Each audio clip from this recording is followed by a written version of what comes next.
I'm Mr. C. Sargent. And I'm Rosina Sargent, his wife. Of 30 Claypits Avenue, Bures, aged 82 and a half.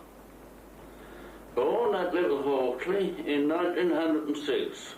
My father was a horseman and he used to drive steam engines in the 1900s and onwards. He was a hay and straw tire and a thatcher as well.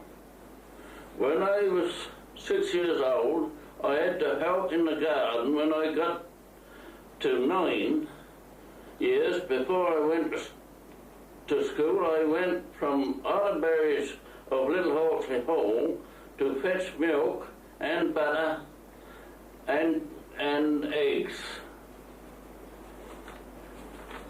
When I got back to the hall with them, I went to Western Hall to get them, but when I got back to Hall, I had to go straight to where my father worked with his tea, where he was at work in the fields. When I was 10 years old, I started work for Keeble and Keeble. 3 of us boys used to feed 300 pigs night and morning. On Saturdays, I went with a horse and cart to Western Mill for pig food. In 1916, I cut 30 acres of beans with a horse mower. I drove the horses, empty wagons to the fields, and took the loaded ones home. After harvest was finished, on Friday night sometimes I went with a milk float with 2 calves and the cows following behind. When I got to Colchester Station meadow, I would leave them on the meadow with the muzzles on the calves, and the drivers on Saturday mornings would pick them up and drive them to the market.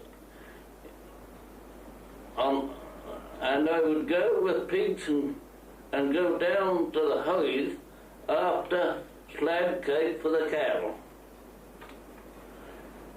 In 1919, my father moved to Bures to work for Chambers and Son. I went to school for 1 year at Bures. When I left, a lady called Miss Paul from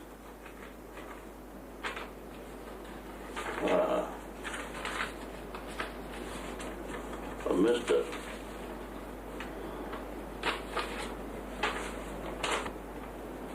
Weymouth, she came to our house and asked if I would start a milk round for her.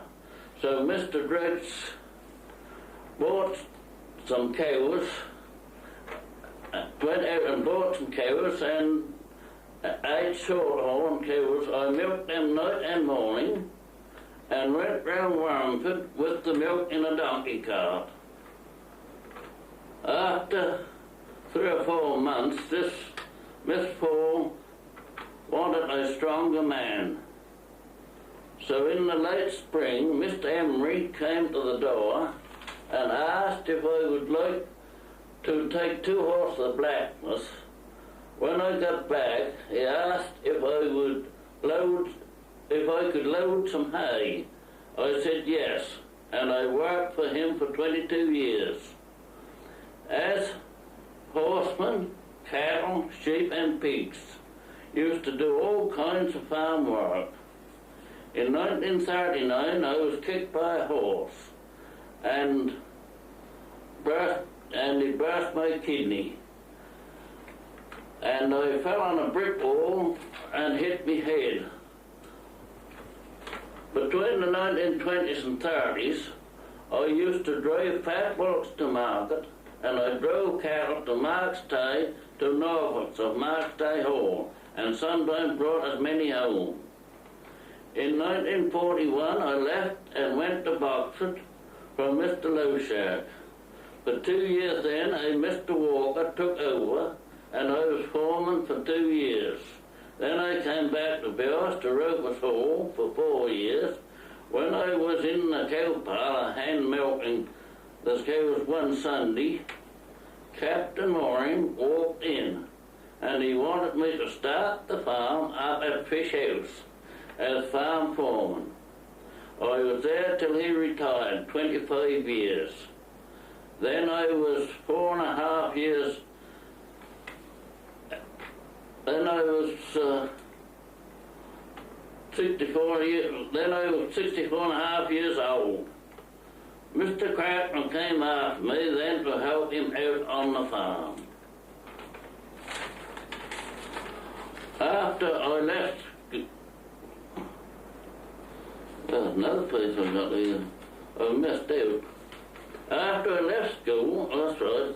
Have you right? Yes, go on. After I left school, some nights I used to go to Stanley Deeves's of Bures, making crystal and one-valve walrus sets. And I used to play steel cards at some of the pubs as well as darts.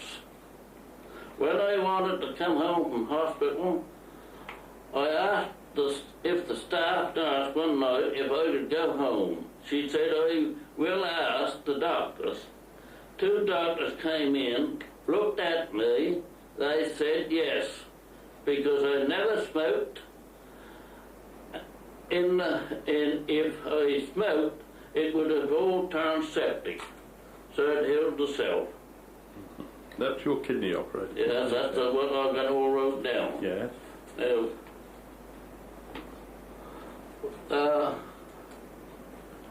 oh dear.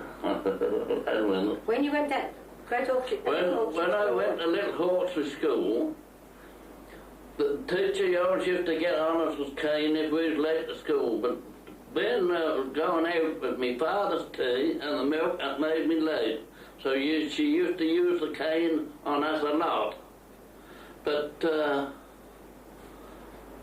when that come to Christmas time, I was writing out a piece about plum puddings, and the teachers asked us about putting carrots in it, and I made the girls behind laugh. When they laughed, she said, "Come out, Claud, Sergeant," and she was going to use the cane on me hard, but I just hit her underneath and knocked her over. I said, but I was only 9 years old then, so I had to go to another school. So, Great Orchard. Great Orchard. After that, my brother died. My brother died in 1915 in the World War from a German doctor vaccinating him with, and he had the pneumonia. My other brother came home and he asked me where father and mother was, and me and my other brother said that they were down in Port Slade burying my brother. And he went right into the army at 17.5, and he went to France, then he went to Italy, and he came back to France again. He got killed at 23 months. Which battle was he in when he got killed, you know? First World War. Yeah, well, yeah, the Somme or anywhere like that. You don't know? I couldn't say now just where he is. Yeah, where he's been. I've got the letters in there somewhere, but... Be a job to find them. Yeah. Be a job to find them. And you've got a letter, Mrs. Sergeant. To read now? Yes, Yes. That came from the parson Yes. to Claude's mother, didn't it? That's right. I put these glasses on. Okay. I put Scarf's Corner, Great Hawksley, Essex.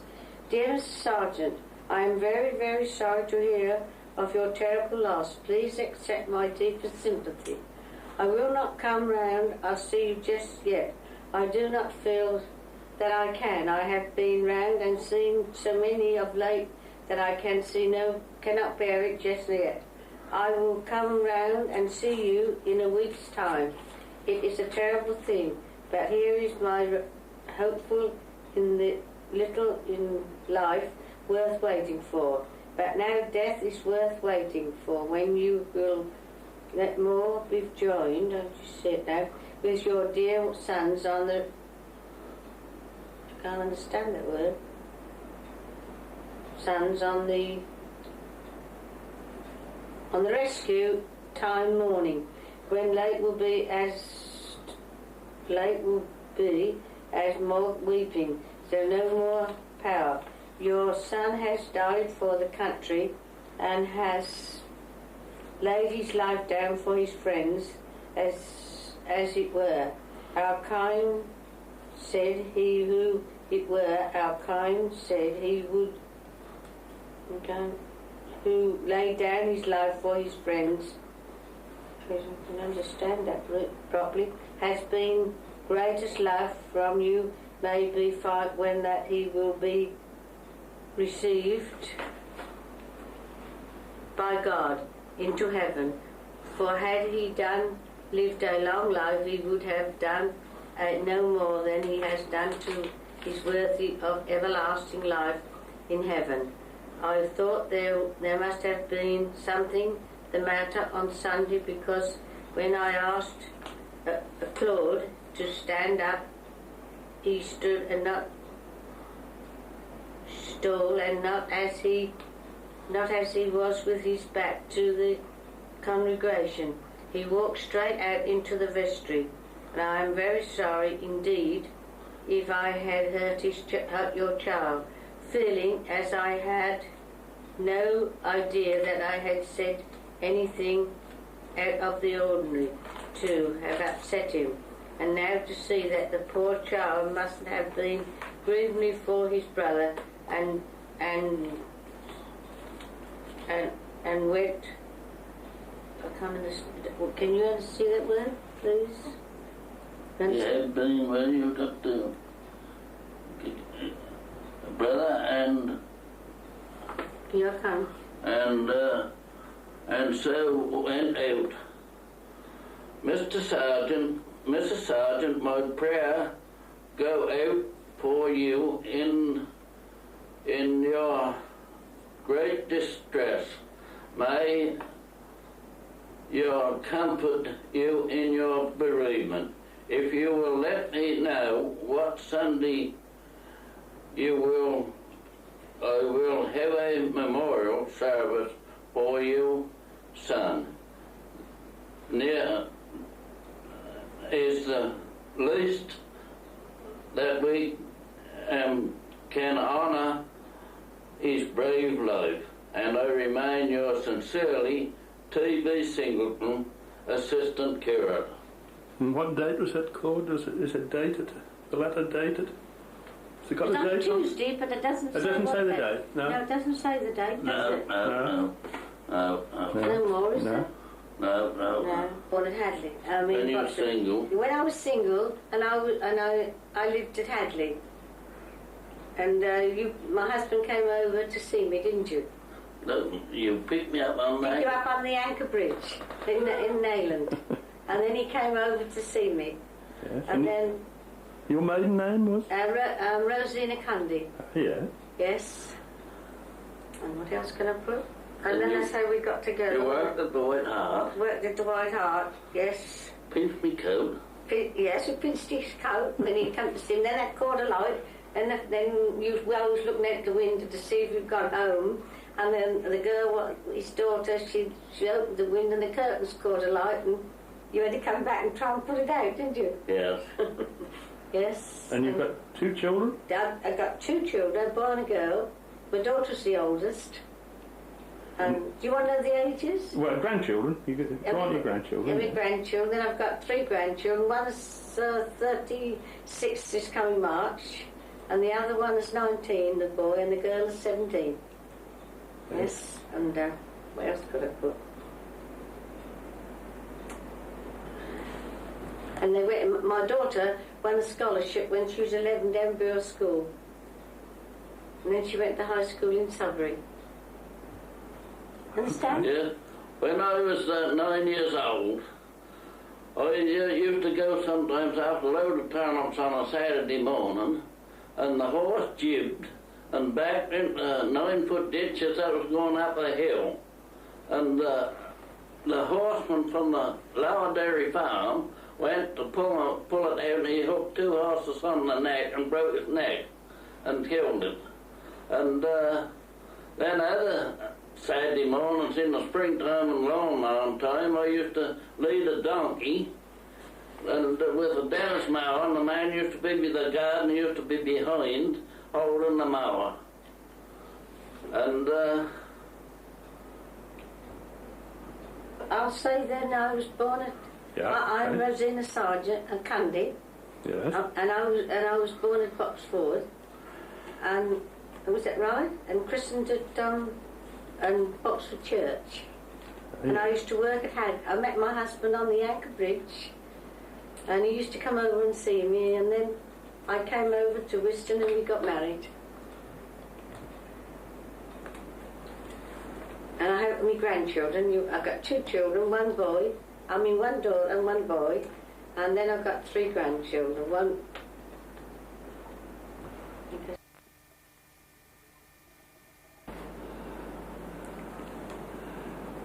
My name, Reginald Roy Slack. I was born 1906. That's 1906, you said? Yes. And had a pretty good time. I can't grumble. A friend of mine asked me to come down and make this film and give you a little bit of a life in China. I have plenty of it, believe you me. I joined the Navy in 25. I'd done 12 years, came out, got called back for the war. As a matter of fact, I was on the reserve and I was called up, and I'd done 3 months training before the war started. And of course I had to go through with that. I had quite a good time. I can't grumble about my life. I've got round and seen things, and I've enjoyed them, every minute of it. Sometimes you get a slap in the face, but what's that? You've got to put up with it, ain't you? Now, first ship I was on was a big full-funnel cruiser, HMS Weymouth. I think it was the hardest steaming ship, and everybody reckoned in the Navy at the time she was the hardest steaming ship that ever was afloat. Anyway, we were all buffs, 1925, and we were going to China. We were all young'uns, and we used to plod along. POs used to drive you, petty officers that is, used to drive you around, think they were doing something good. But you always had the tone of them, you know what I mean? I really enjoyed it. Of course, you had your bad times as you had your good ones. Only thing, when she wallowed well with the old Weymouth, HMS Weymouth, and on our way out to China, she'd get these torrential rains, you get the wash and everything. You had old wooden lockers, you had to keep your kit in. And it was rough, it was hard. But blimey, mountains are put in there for you to climb, aren't they? And we got by. When you had a kit muster, you take your gear, mark it up and everything, lay it all out. People who didn't have it, you just went round, put the name on the other side, laid it out for them, they got away with it. We all worked together then. That's what people are not doing now, I don't think. They just seem to go against each other. But in them days, it was lovely. We used to work together, really work together. And first ship, as I say, was the old Weymouth. Big full-funnel cruiser. And by Jesus, I've never worked so hard in my life. Coal, I think we used to eat coal. And the old boilers used very sluggish. They should have been taken out of service about 20 years before, I think.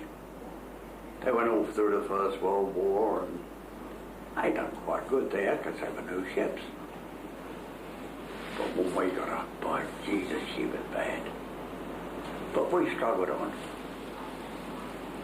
And everywhere we went, we was you went ashore. Because Stokes with the old coal, you went as a black-eyed Susan. You know, all the black round your eyes, you could do what you like. A lot of them used to put butter on to keep the coal dust out of their eyes, so that they could clean them up well. I never used to bother. I used to rub them out, got a bit of soap in, and I used to wash them off. You had to. But I can't grumble at that. She was hard work in the old Weymouth. Really hard. Still, she'd been an hard ship, hadn't she? She should have come down about 10 years before, but never did.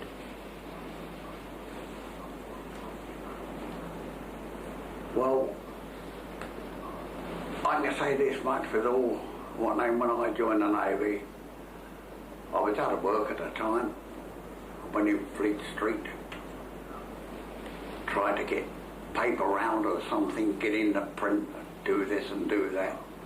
But everybody was full up. There was thousands, millions of unemployed.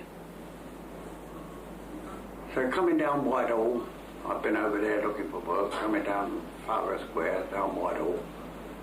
The recruiting centre was there.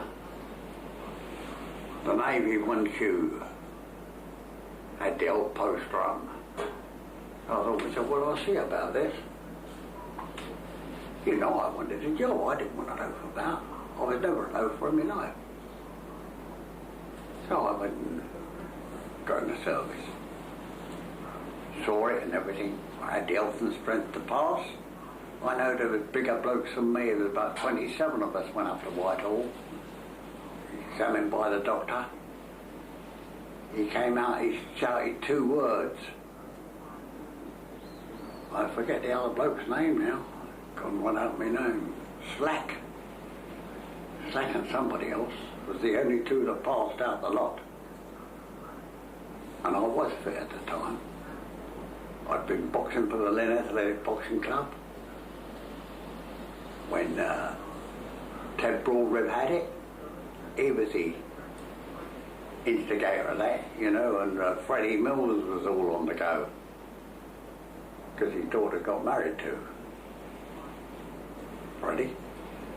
But they were all good times, you know what I mean? You work together. You seem to work together more than people do now. They don't want to knock one another down now. Only these scallywags you meet on the road. And they want to dive down your pockets, and half of them, I think, are nigbos. I do, honestly. But there you are, what can you do now? At the age of 83, there wasn't no whacking now, but for wind to blow you over. But there you are. Well, anyway, I went to this Weymouth, HMS Weymouth. By God, she was a terrible ship. Terrible ship. Work day and night, work day and night.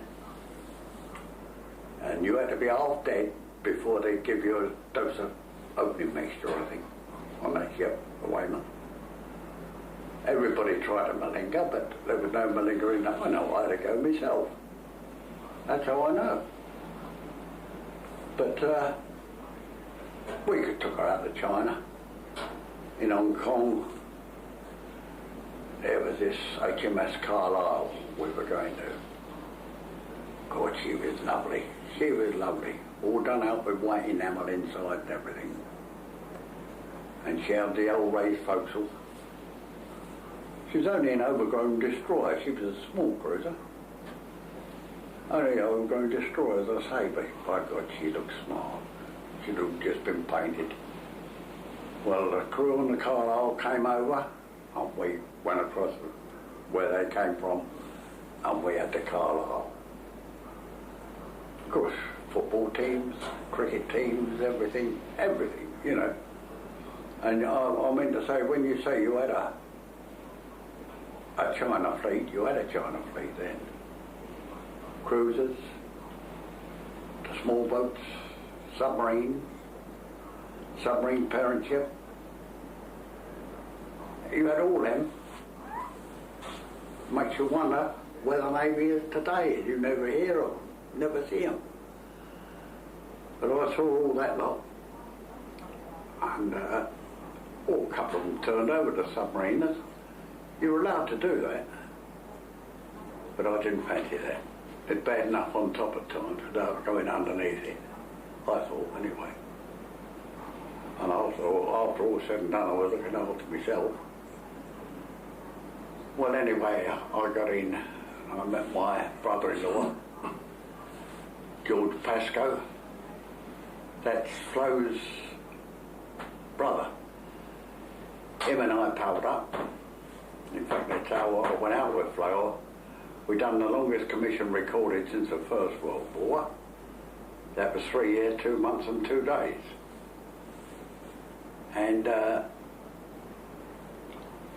when we came home, had a good time in China, right inland. But of course, when we went up the Yangtze, we didn't go no further than Angkau. That was the top part of the lower river. You had lower, another load that was intermediate, do you call it, and then the top river. You had 3 parts of it. Well, we used to get as far as Angkau, what Angkau, yeah. And that's as far as we got at that time. But I got round China. I know we went out one day and they said, oh, they got a big duel going on out on the square in Hong Kong. Kowloon, sorry. Used to get the ferry across from Hong Kong across to Kowloon. And that was China, you see, but of course Hong Kong was British. Anyway, they'd caught some pirates or something. They'd pinched a ship and anyway, they were beheading them. We went over there, of course, all done up. We were going to see this beheading. Oh, God, blimey, I bet they were all. He said, I said, but it knocked you know what I mean? You went there, you see these people laughing and joking and everything.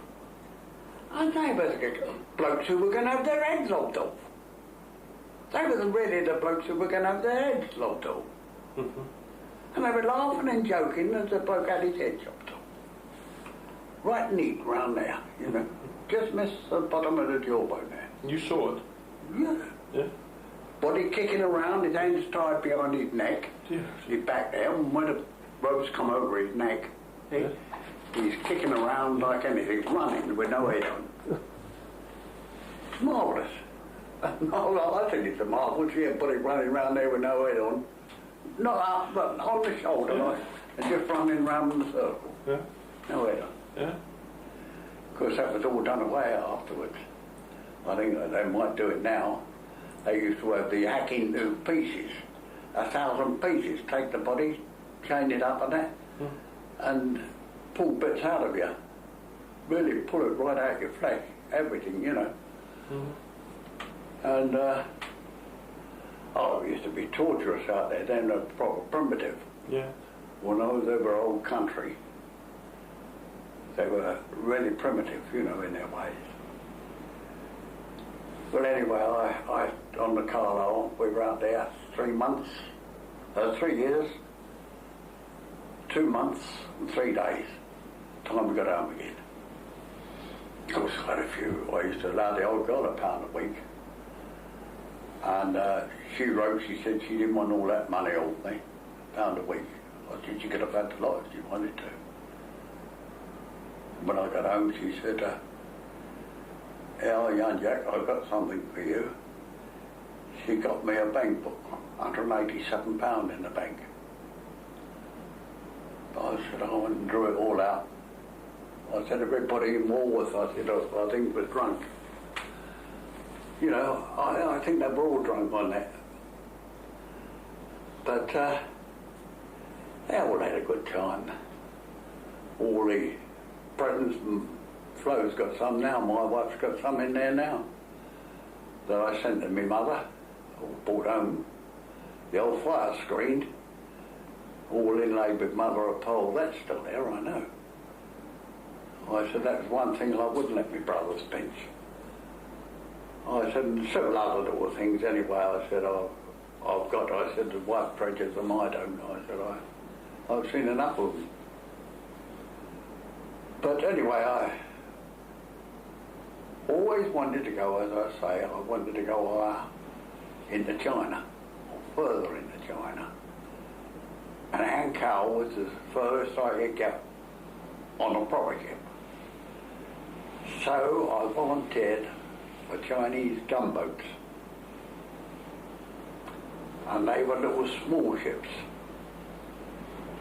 And they were the three best ones that had just been gone up there brand new was the Tern, Gannet and Petrel. And I volunteered for the Tern. Much to my surprise, we got it. I got it. And anyway, we trooped out there again, went up to Nankin, I think it was, somewhere there. And we met the boat. And we changed over. I went to her, and oh blimey, it was frightening up there when you went through these gorges. Go right through the gorges, right up to Nankin, to what was it? Oh my black mind.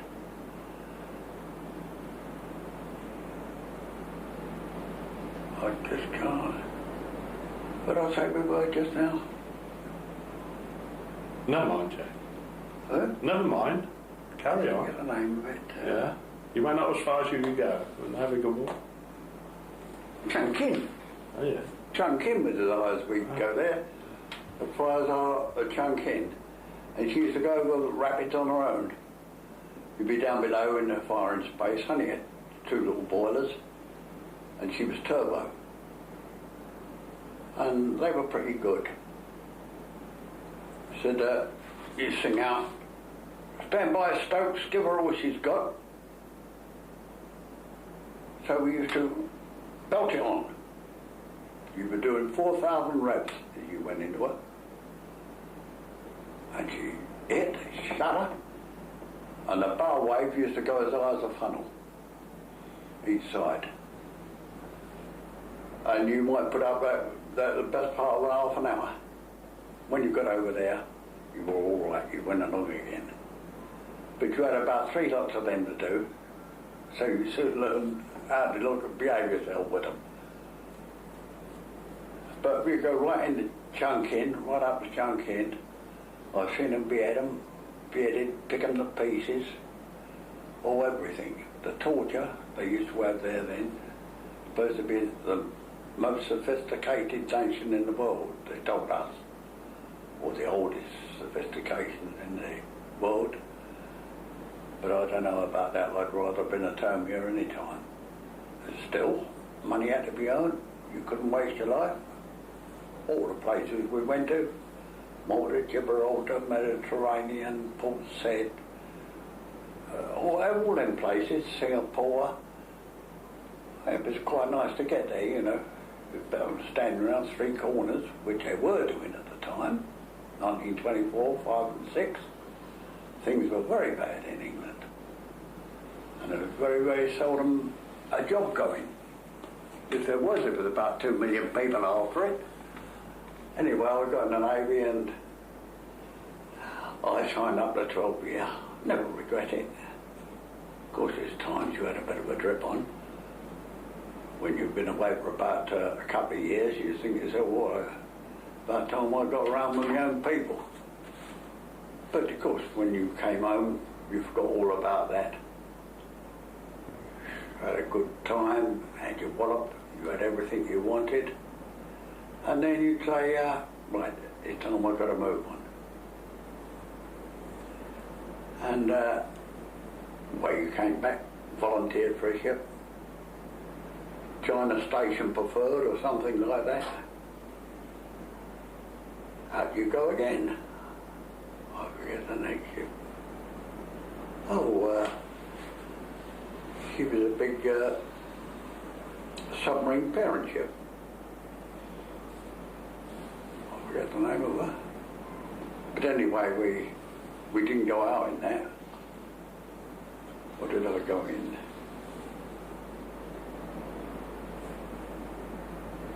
I forget it now. The old memory ain't what it used to be. But I'm very glad I had the experience when I went there. You get the kids used to come here. What's it like there, Uncle Jack? What's it like out there? You tell them and that, they wouldn't believe you. And the curios I brought home, gave to me mother. I've still got some of them now.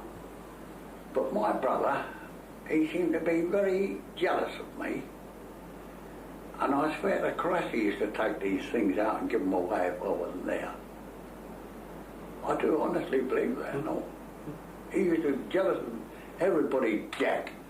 Well, I'd only been in England for about 3 or 4 months. And I'd been away 3 years spending the money I was spending then, you see.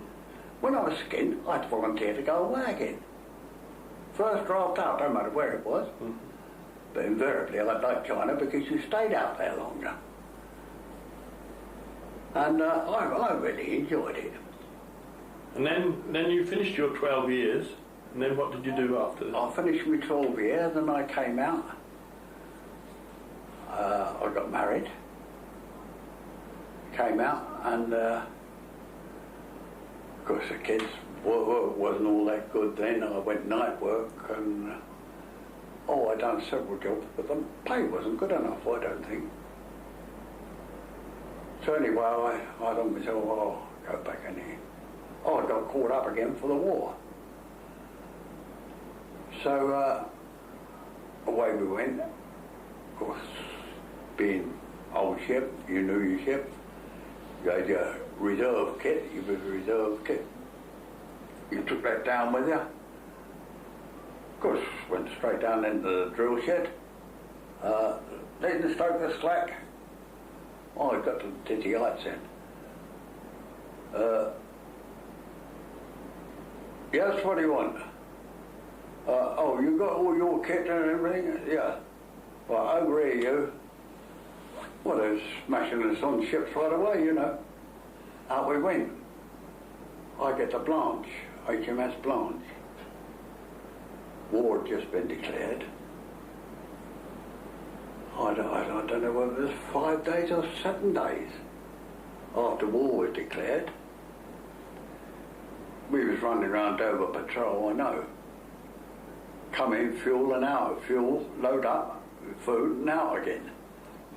Out there for weeks at a time. I got out there this time and cruising around there and bang, up in the bloody air we went, magnetic mine. Blast on right off. Of course there was a bit of panic to start off with, but there was really no fear. The blokes didn't show fear, I'll say that for them. All the lot of them. Except one bloke. And he was a big, tall Celtic stoker. I could think of his name if I could, or I'd tell you his name if I could, but I forget it. And he was ginger hair and everything he was. He was frightened out of his bleeding life. Oh, got to get in the water. He got in one of them Carly rafts, rubber rafts, you know, brown thing. And he was the only one in it. We all got a tow. I think there was right near it, sure, because as I say, we were doing Dover patrol at the time. There might have been mines. If you hit one of them swimming, it was just too bad. But of course they weren't close inshore, were they? Anyway, we went there, and of course everybody was crying out we wasn't doing too clever in the war, the boats were going over. So were the poor army blokes. And of course you had the job of escorting them across, well, like while they were down there. So anyway, I volunteer for a ship. I used to volunteer for when I leave. I used to hate depot, the old depot. I hated that, no. actually had to get out. Anyway, what was the next ship now? I'm not going to find out. I never regret it. I had a very, very good time. Now, you said you went on Russian convoys? Oh yes, Russian convoys this war. Yes. Well, I took me till I went out and I got called back again. You see, I was on the reserve. I went back and I was the first, yes, 246. If you were even number, you went up first. And I know my official number. You always went by that in the service. I finished up with a 6, so of course I went up there and I finished up. What did I do there? I went on the...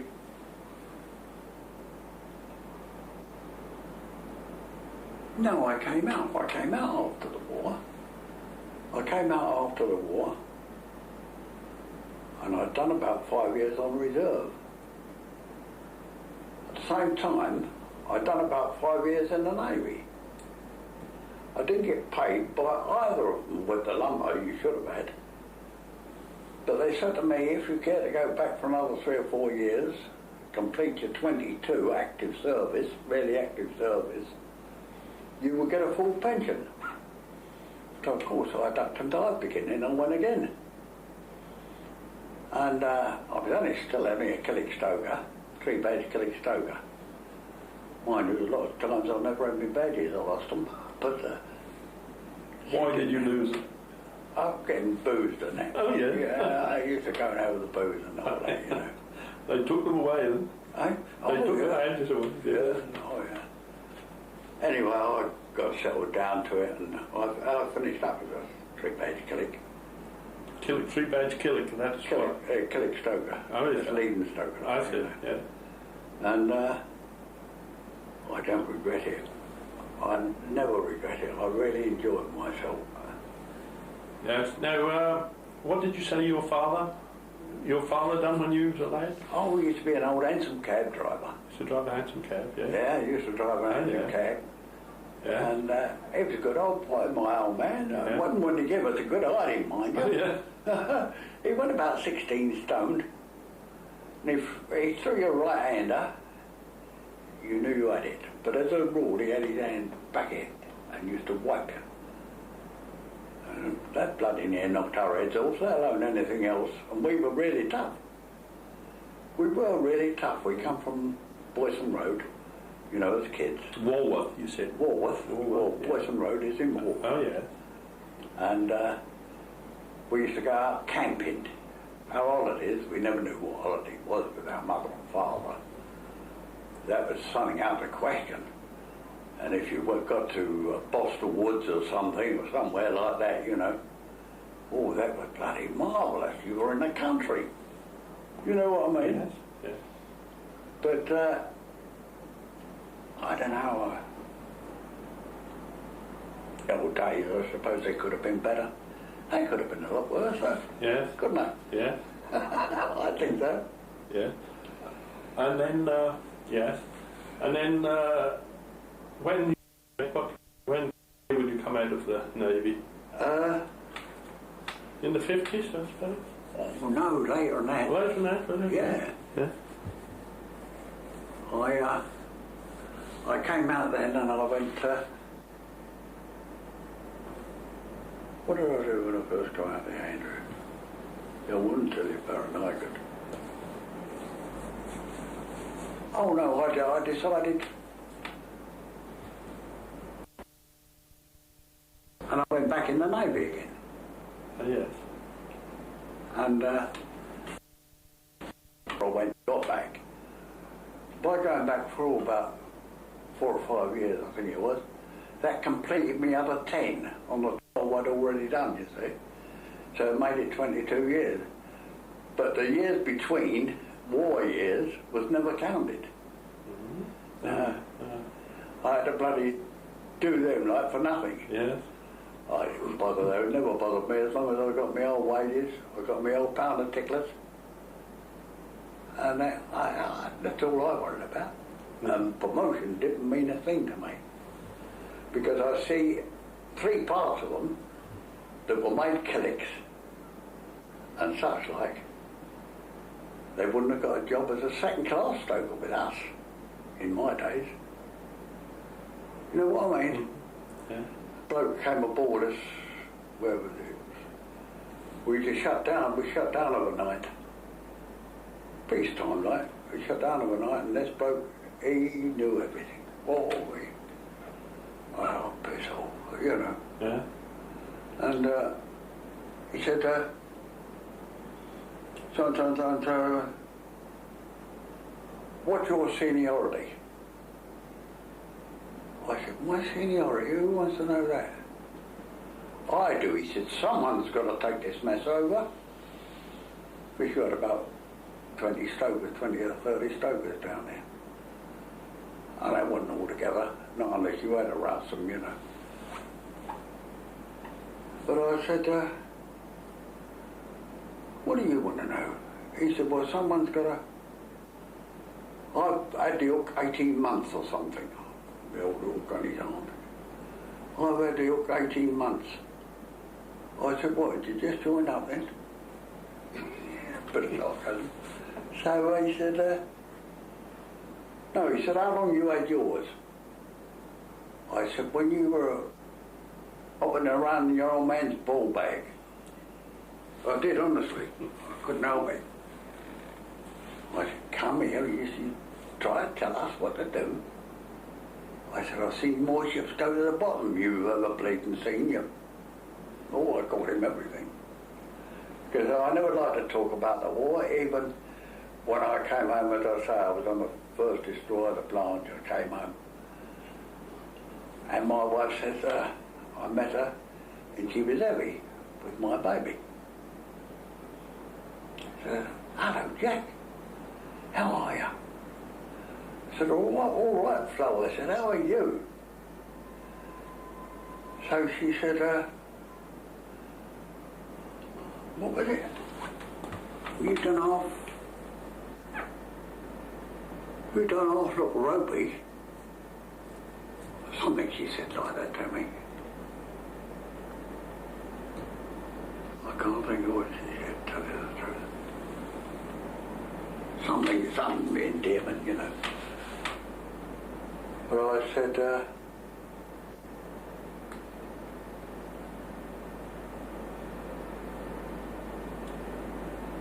my black mind's going really going.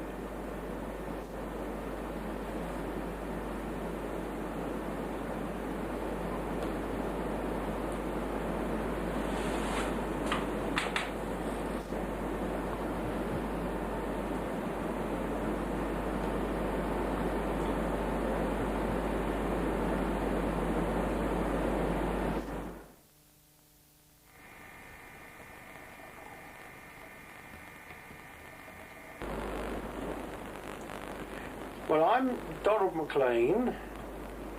I've been in agriculture all my life, preferably livestock. That was my main interest. I suppose it goes back in the back breeding that great-grandfather came down from Scotland, and another grandfather who my roots go to again on my mother's side came from Ockenden in Essex. He went to London in the hay and straw trade when the horses ruled the roost, and of course by going as a young lad up to London and could see a potential, he was on the original side of will hire as it is today, where you're hiring a vehicle. In his day, he had a great stable of horses, and of course they were loaned out to various people for various jobs. And it's rather strange, really, that my wife Helen here, her ancestors again come from Essex, so we've both got a tie to Essex. as well as to Kent, where we came from, at Bexley, where we met and went to school. So it's very strange that we've both got ties on this side of the river. Go on. Well, I'm Helen. My ties with agriculture are I went into the land army. I suppose really it goes further back than that. I come from Kent, and all my father's ancestors were Kentish. My mother from Sussex and country people. My great-grandfather came from Halstead in Essex, and I think he was a workhouse master in the 1800s. And then they were the family, Newman and Clark. They were the Newmans, and they have a corn business. I think it's still going in Halstead. As I said, I was in the land army. I always wanted to be part of agriculture. I loved horses and everything to do with the land. And then I met Don, and been part of the land and animals ever since, in a back seat sort of way. I suppose I've sort of been a backing for Don. I helped him, I hope. Have I helped you? Very much so. They always say, they always did say, well, you've got to have someone behind you, even if it's growing chrysanthemums, you've got to have someone behind you who's going to carry you and lift you, because you can't do it all yourself. Well, again, I've been in pedigree pigs most of my life, but also been in jerseys and Guernseys, but I was born the 12th of October 1919, so I was a war baby from the First World War, and my father was in the artillery, in the garrison artillery, so I grew up with the backing of the First World War behind me and listening to him at different times. Was taken out to Belgium and France and Holland between the wars in the 30s to see the old battlefields and what they were. So when 39 war came along, I knew a little bit what perhaps to expect. So from then, I had the conscription started. So being with the pedigree livestock, I had a crush for going into the cavalry, which I'm afraid I didn't realise what hard work that would have been. Anyway, I volunteered with household cavalry, but was rejected for being a half-inch too short. I was 5'9½", and you had to be 5'10". So that put the tin hat on that one, but I was advised by my father not to join any of the foot guards. He said, they'll break your blinking heart. So then I waited, then volunteered for the joined up. I volunteered then for the Royal Scots Greys, Household Cavalry of Scotland, and went and did all my cavalry training in Edinburgh, and that was 1940. Well, I came out of the army in 1948. Spring 48, wasn't it? And I'd finished up a round peg and a round hole at the Rhine Army School of Agriculture at Ostinghausen in Westphalia, which, it was a great achievement. Chief Dairy Instructor. And it was something out of this world which you would never have thought. And it was at that time when I met Helen, and I'd still got 12 months to go in Germany, hadn't I? Yes. I'd still got 12 months to go in Germany when we were married, and I came home in that bad winter of February 48. 48 sort of thing. So and then, well, Then we went straight to Ewhurst. That's right. We went down to CD Notley's with pedigree jerseys at Ewhurst in Surrey. Because you were Denning before you joined up. That's right. Well, John Denning was head man. He was head man and I was second man at Eric Boston's at Wilcock Grange, just outside Whitney in Oxfordshire. And in those days, of course, head man in pedigree cattle job, you earned a few shillings more. His money was £5 a week. I was second man, and I was on £2, 10 shillings a week. That was my wage when war broke out. And at that time, I bought a brand new Royal Enfield motorbike. So things were beginning to look up. But when war came along, I mean, all I'd got was a brand new suit and a brand new motorbike, and that was my lot. So you, of course, were still at school at the outbreak of war, weren't you? Yes. Let's look in the camera then. So you've got a daughter? Carrying on with what you You've got a daughter? Yes. Oh, yes. You must say. Well, our daughter's married to a farmer's son, and carrying on the tradition. And I think our grandson, who's now 3, he lives farming. I think he will follow. Seems to be in the blood. So I think we'll always have this love of the country. We just hope the country still exists when Justin grows up. Hope we've not been completely spoiled. Just wonder. Things aren't what they were when we started after the war. Well, we've seen Life has changed tremendously. there's been in this last 20-25 years as regards the livestock. I mean, it's just been revolutionised. I mean, you've no more if you've got a herd of which was about 60 cows, which was a big herd, and you knew everyone by name and so forth. You've got 200 and 300 head of cattle in some of these herds, and I mean, they're only got over. They're not managed. I mean, they are really factoryized, and the same with pigs today.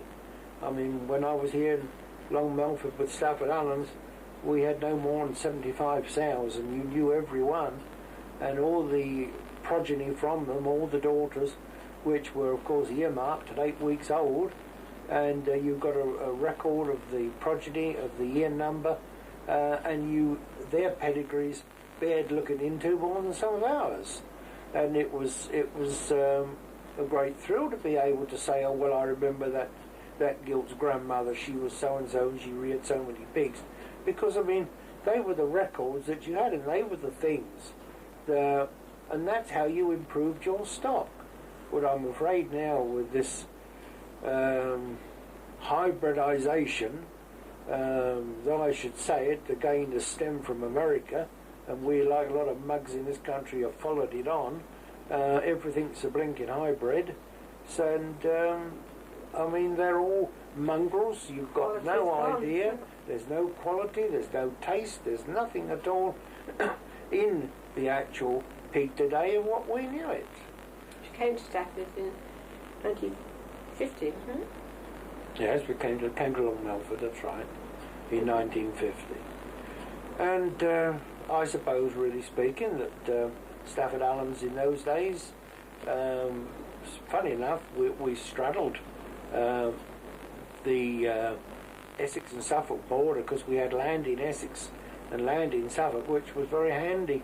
Any times when there was any troubles, we could switch stock from one county to another and be within the law, and we were able to keep ourselves going and to keep selling livestock, where other people perhaps up in Suffolk here were closed right up. So living on the Norfolk-Suffolk border was a great asset to us.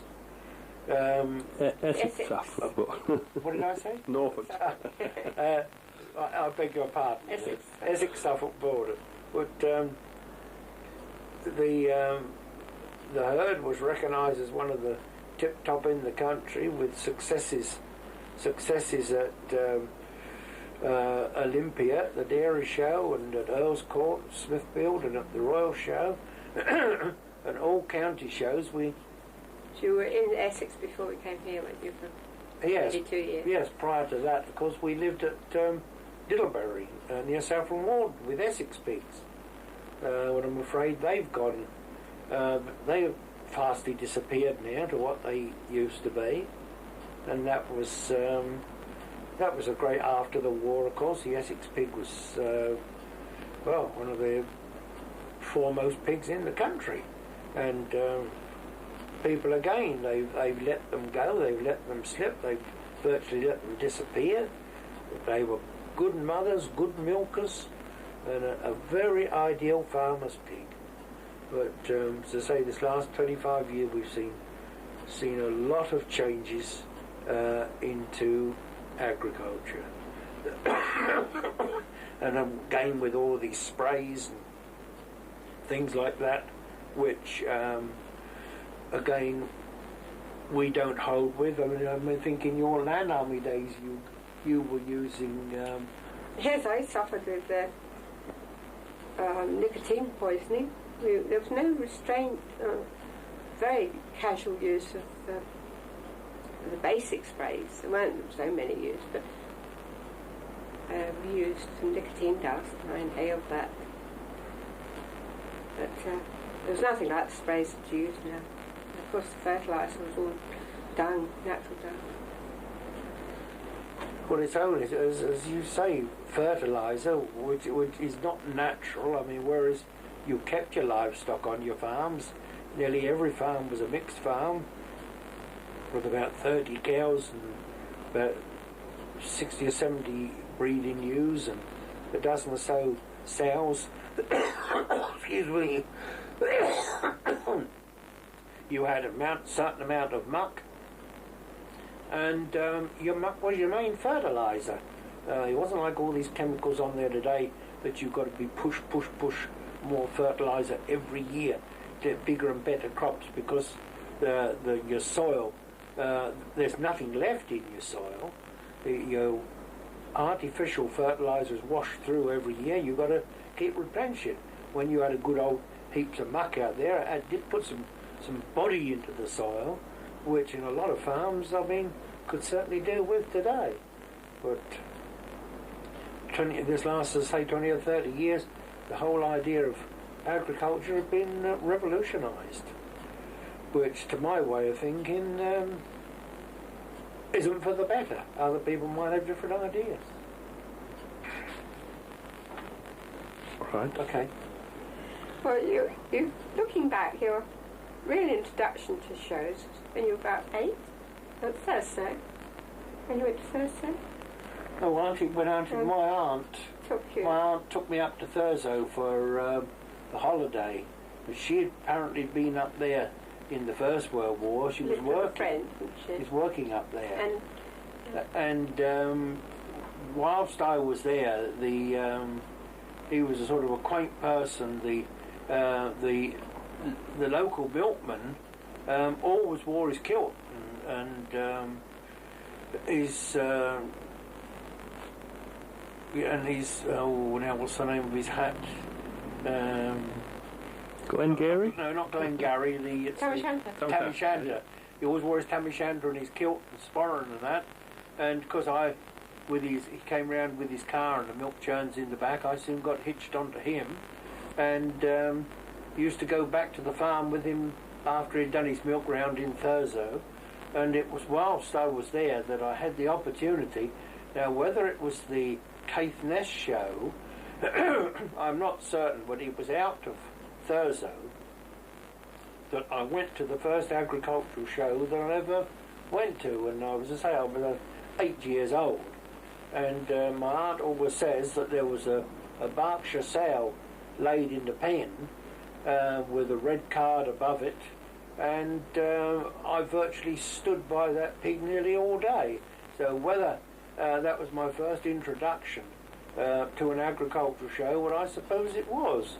But as a very small boy, I was taken to our local butcher had a small holding in Kent, and he had everything running about there, and I couldn't have been above about just his age, I suppose. That's before I went to school. I was taken down there one afternoon. I sat in the shop basket of the trade bike, and I went down there all the afternoon. I suppose these were my first introductions to livestock, which grew on me. And going back to what I was said just now about agricultural shows, showing has been my life. We've never made a fortune, far from it. But I've thoroughly enjoyed myself. Now, whether this is where my wife has had to bear with me, it hasn't been much of a life for her being left at home, because some weeks when we were with Stafford Hallands in particular, we were doing 2 shows a week. Perhaps I'd come home from the 3 counties of Malvern, and I'd be off on the Saturday to Huntingdon or to the Essex Show, and it was those things that you had to have an understanding wife, and that was the point, because as soon as you came home, a change of clothes, a bath, your basket packed with your food for the next 3 or 4 days, sort of thing. And from February, I suppose, we used to start at Bedford Show and Sale. We started off at Bedford, and we carried on virtually through the months. That was about, the end of February. We carried on then through the months until we perhaps finished up at Cambridge Fat Stock Show on the second week in December. Well, in the meantime, we'd been to Norfolk, Suffolk and Essex, down to Kent, Tunbridge Wells, Royal Counties, Sussex, Bath and West, 3 counties. We went up to the Great Yorkshire at one time, and as perhaps we went to Hadley, and we always had to do the South Suffolk because Mr. Gooding, the farm manager, was on the committee, and we were expected to go there. That was the early part of the year, so we thought that was a try for what we got. I had been sometimes to the Oxfordshire show the week prior to the South Suffolk show, but showing was our bread and butter. I took a wage at Stafford Hallands. I also took half the prize money. I also had a percentage on the sales of the pedigree stock that was sold, and our showing was virtually our advertisement. We did work out once, Mr. Gooding reckoned, that our 12-month showing was far cheaper than having an advert on the front page of the Farmer and Stock Breeder for 1 week. So that just goes to show what it was, and that was 2 of us in a lorry would go off and do the majority of the shows. And I mean, for the amount of pigs that we sold and the amount of pigs that we exported, we used to sell over 200 breeding boars a year. When, if you think that a bacon pig in those days was £22, and you could get 45, 50 guineas for a boar, virtually the same age, I mean, that's where the profit was in pedigree pig keeping. But I'm afraid now that those days are behind us. But now I've finished practical livestock. Now I'm retired. I've been honoured by the Dexter Cattle Society and the British White excuse me British White Cattle Society, and also the Murray Greys. that they've put me on their judges' lists. Do you judge pigs right up to I now? had been on the National Pig Breeders Association panel from about 1958 until 1988, which I've come off the National Pig Breeders Association panel, but I'll still judge pigs that are not under MPBA records, and especially fat stock shows and so forth. The reason you've come off is because their new policy that you must be a breeder. Well, that's right. You've got to be a breeder. You've got to have so many litters registered a year in the It's a new MPBA, thing. and so I mean that for the likes of me, that cut me out. So I withdrew from the MPBA, and I've taken up more on the cattle side, which again is just as much interest and enthusiasm for me. After being, I don't know if I said that when I was in Germany, I finished up as Chief Dairy Instructor at the Rhine Army School of Agriculture, and cattle have always been just as dear to my heart as what pigs ever were. Going back, I think it was in '56, I went to the dairy show for Stafford Allens, and I had cut me out, Milton. Going back to what I was saying just now, my love for cattle and for pigs, I went to Olympia for Stafford Allens in 1958. I took 3 pigs. I should have taken 4. I had to find 2 pairs of bait pigs, but I couldn't find 2 pairs. I could find one extremely good pair and one extremely good single pig. So we forewent the entry fee on the pair and took the single. Any road, we took the pair of baiting pigs out into the ring, and they behaved well. I don't think, though I say it myself, I don't think anybody had seen a pair of pigs behave as well as what did. They followed me right round the ring. I had an apple in each hand, and they performed. It's in the records that they'd been sort of circus trained pigs. Any road, I won with that pair of pigs as a pair. I came into the next classification under Colonel Portsmouth, and then I had to bring out this other single pig that I took up there, which should have been in the previous pair. Any road, that was such an outstanding pig on its own. That won, and one of the other pair that had one as a pair came second. And I finished up with those 3 pigs with 2 firsts and a second prize. But then I went on to take those pigs out into the championship for the champion pair of pigs in the show. And of course they again performed excellent.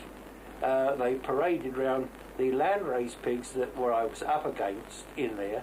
They took one look at the big open ring and the sawdust and whoop whooped, and away they went, one in each corner of the ring. My little pair walked round there really excellent, and Tom Copus, who was judging the Supreme Champions, had no hesitation in putting me up into the corner. When we came out again for the single pig championship, I again took the champion single pig, much to my surprise, and that was my day. Well, in the evening was the stockman's competition, and Lady Luck sat on my shoulder because the Sandringham Trophy was put up for the first time, and that was to judge cattle and pigs, and I finished up with 100 out of 100. I don't know if it was ever done since. That I took the Sandringham Trophy for myself. So I finished up with two cups for Stafford Allen and a cup for myself, which was the Herdsman's Cup. So on the strength of that, and my strength of being with Jerseys and Guernseys in my younger days, I was very honoured to be asked then to go onto these various panels on their judges' lists. Again, now that I've retired, I can take it a little more casual because I'm now Chief Livestock Steward at the South Suffolk Show, which has grown from strength to strength. We have an excellent team on the livestock side, which is David Jackson is Chief Cattle Steward, Jack Smith is Chief Pig Steward, and Tom, what's Tom's name? Anyway, we've got an excellent sheep steward. Tom Bridges, excellent sheep steward. So with the four of us, we've made up an excellent team for the South Suffolk Show. Last year was the centenary. We had, we'd never seen so many cattle and sheep there, sort of thing. Poor old pigs were down a bit to what they used to be years ago, but nevertheless, it was really an outstanding show for the South Suffolk, and it's all due to the perseverance of the stewards who helped make it. There's a lot of labour goes into it, which, I mean, it's all free labour, and we do it. It's a matter of love, and we all do it, and we all thoroughly enjoy it. And this year, it's the 100th show last year, and this will be the 101st this year. So, really speaking, we've got a lot in front of us this year, because we've just lost our secretary, unfortunately. We lost him at Christmas, so we're having to carry on with the threads, and hope that his son, who's carrying on, can pick up and make the show this year another success for us. The main thing, I suppose, with all of us tucked into livestock in this particular area, that there's not vast fortunes made out of it today. Again, it's the love of animals and the love of livestock, and going into these rare breeds like the Dexters, British Whites, Murray Greys, and even into the minor pig breed sort of thing. These people enjoy their stock, and this is the main thing, that they're not going to, as I say, make a fortune out of them, that they're doing a worthy job and keeping those animals ticking over, and they're keeping their breeding right, and for one day they're going to come up trumps again as regards these blasted hybrids, which are nothing at all when you finish with them, sort of thing. So I don't know if I've got a lot more to say, whether have you got any more to say, Medea? No, I don't think so. But it's one of those things that I've thoroughly enjoyed my life in agriculture. If I had it over again, I wouldn't do any different. I suppose these people who jump from pillar to post have never been any more satisfied than what I was. It was 7 days a week, and all I had to do was to walk to the end of the garden path, and I was at work. I didn't have to jump in a car, go to the station and commute to some far off place 6-7 days a week. That wouldn't please me at all. I was very happy with what I did, I got great satisfaction out of it, even if I did get up at 2 and 3 in the morning and put my Wellingtons and dressing gown on and slip down the yard to see if there was a sow farrowing or what she was doing, if she was any trouble or what have you. Those are the sort of things that you did automatically, and either you liked it or you didn't like it, and you soon weeded out the wheat from the chaff. Those sort of chaps that came into it, they didn't last long, they weren't the stayers. And I'll take my hat off to any stockman, to any showman, that he lived for his animals, but on the other hand he didn't always get a good straight deal when he'd given his life to his stock, because if the boss died or something happened, the whole herd was sold round his neck and he was left high and dry. So I mean, he wasn't in a 100% safe sort of job. It was still a risk, but it's one of those risks that you take on and you... This is Jack Cook, who lives at Red Cottages on the 1st of May 1989.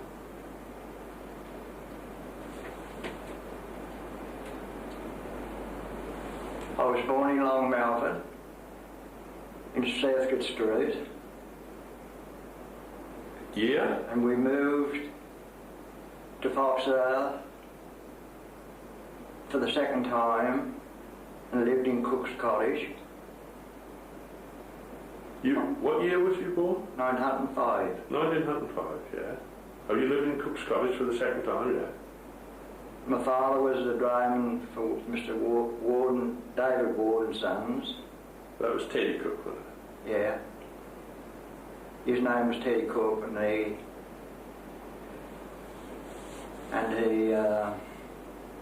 So I suppose he went there. He was a drayman. Yeah. I suppose he delivered. How far did he deliver with the horses? How far did he deliver? How far out would he go? Oh, Hedingham and Bures and Warringfield and all around places as that. What did he have? And all that. Okay. 2 horse drain, was it? Yeah. Yeah. Yeah. Yes.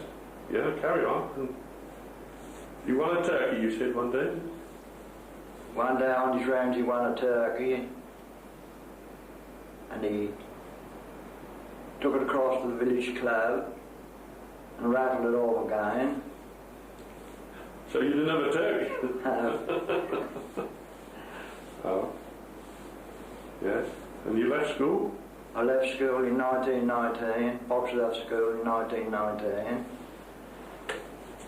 and I went to Brook Hall as a backhouse boy for the late Mrs. Brand. That's Julia. Father, mother of J.P. Brand. Yes, that was Julia Brand. Now there's no tractors, you say? There was no tractors or cars. And there was 20 horses kept and worked the land. And then you worked in the garden until the last 3 years of your working life. Yeah. And I worked in the garden for the last 3 years. And then I went to Bures as a drayman on Sharon's lorries. Oh yeah. Now, what about Brook Hall, Jack? What can you remember about Brook Hall? How many people were there in the household, in the Brand household, when you went to work there? There was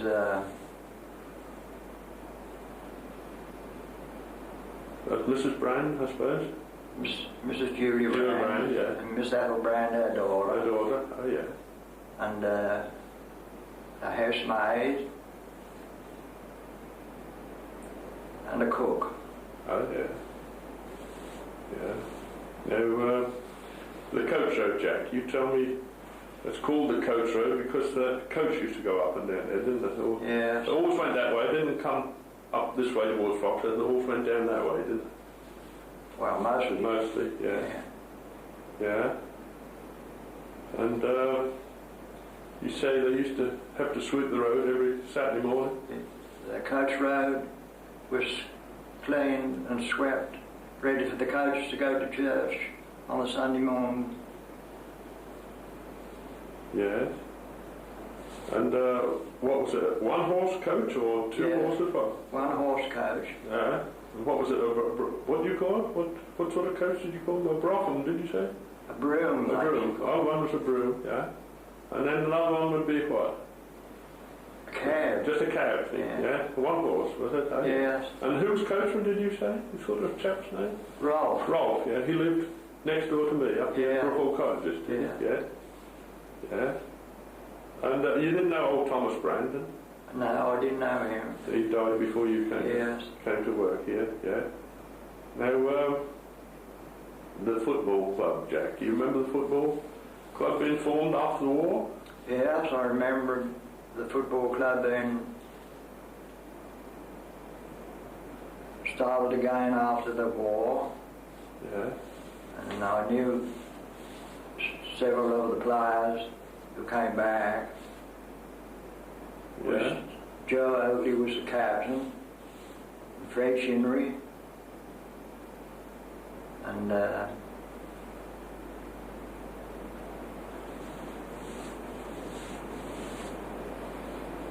Any others? Yeah. Fred Shinnery, Tom Alwyn. Oh yes, that'd be quite a lot, wouldn't it? Yeah. Now you said old Archie Lambert. He used to play football, didn't he? Oh, Old no. Paddy? Paddy? Yes, Yeah. Oh, he was Archie, wasn't that was Archie. he? Yes, yes. He played football and all, didn't he? Well, just in a friendly. Oh, sort of friendlies, yeah. He didn't play regular. No, I know. He just played for And he when was. they played land and Bures, and he used to play for the land. Oh, they used to do this. What was this? Just bank holidays or something? Yeah. Yeah. And who he was a right back or something? Did you tell me?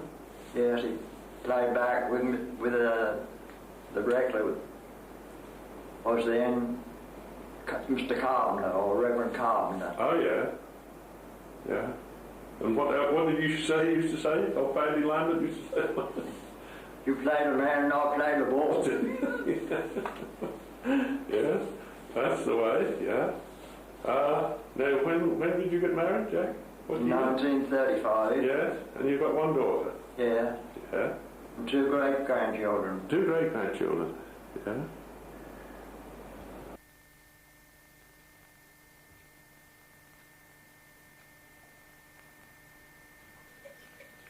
All right. I was born in 1904 in Foxearth. I had 4 brothers and 2 sisters. In 1914, the First World War broke out. My 2 elder brothers volunteered for the army at once, and another man was on reserve from the farm and had to go. In May 1918, me and Jack Newman were taken from school to work on the land. I went to Foxearth Hall and Jack went to Brookall. The wage per week was 6 shillings. They are now called 5p's. We worked long hours until 6:45 at night. I married at the age of 27. By then, the wage on the land, when you reached the age of 21, was 28 shillings per week. But Mr. Lambert, who farmed Foxearth Hall, gave the men an extra shilling per week. The crops were much lighter than they are today. I remember one summer there was a drought and the harvest was got in 3 weeks. Things began to brighten up by 1935. Then the Second World War broke out in 1939, but not many were called up from the land. The Home Guard were formed and I had to join Long Melford. I worked for Mr. A.B.C. Campbell Lambert until 1948. That was 30 years. He then handed the farm over to his son, J.B. Campbell Lambert, but he only farmed it for 5 years.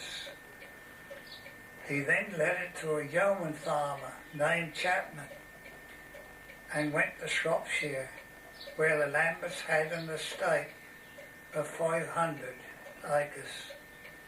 My father was too ill to work in 1947, so I took his place in the garden, which I liked very well.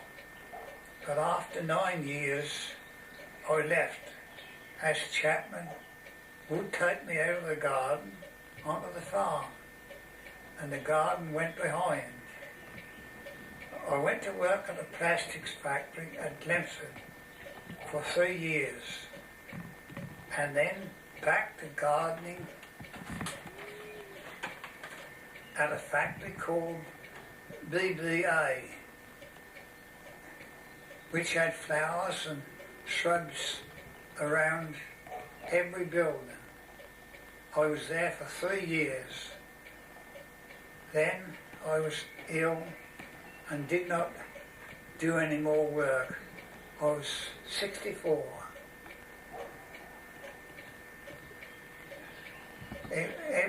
Everybody, going back to old days, every village had a football team. I played at outside left, and one year every player scored a goal. Even my young brother, who was a goalkeeper, scored from the penalty spot. When my mother died, there were 3 of us boys and my father. Therefore, my sister, who was working in London, had to come home to keep house for us, as there was us 3 boys and father.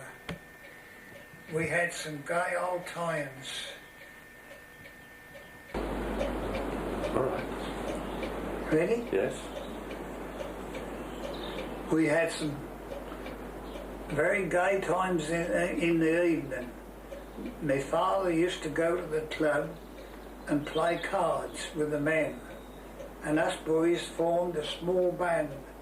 I played the accordion, Ernest played the tin whistle, and Bernard had a tin tray and a poker used as a drum. We did make a noise, I can tell you. The nurse lived over the other side of the street, and she used to say, "That's the crazy man's wheels again." One night Father did not want to go to the club. He wanted to read a book, but we wanted to play the band. So Bernard, who was the oldest and strongest, pulled him out of his chair and said, "Get his jacket," and we put it on him and pushed him out of the door. He took it all in good part as a joke. I can see him now going down the path and laughing. He had a bit of fun himself when he got to the club.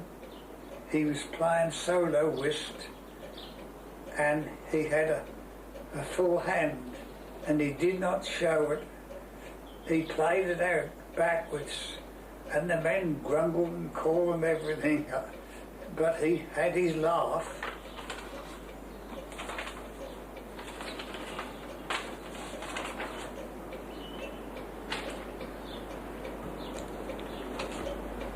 Right. But what a lot of difference now to what there was when I was about 19. Every village had a football team. Foxearth, Bowling, Panther. There were always plenty of kids about. But I remember our team went to Boxford on the way to Ipswich. We changed at Boxford Fleece, the public house, and then went across after the match was over to another public house called the White Horse and bought a beer. I thought that was a very dirty trick. A big mistake was made when the Second War broke out. the fire tender was sent to Foxearth, a small village like that, and stored at the brewery. Every Sunday morning there was me and several more, and Ward lent us his small lorry, and of course old Vickins said, well, we must have some cases to sit on, sir. So we had cases to sit on, but some of them had got some beer in, so we had a jolly good time on a Sunday morning. And I remember going to Bulmer, Golden Hall, I think it was called, and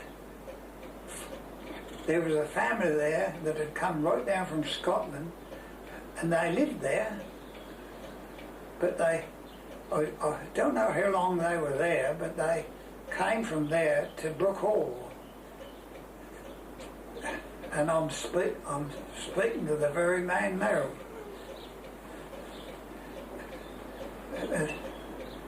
But sometimes we have rather too much beer, I can tell you.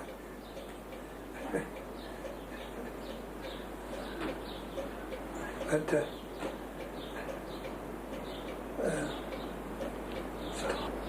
all right, lad. Okay. When I went to work in the Foxearth Hall garden, Mrs. Lambert was the boss of the garden, and she was a lovely person to work for. And we had flower shows in Foxearth. There was the amateur side and the professional side.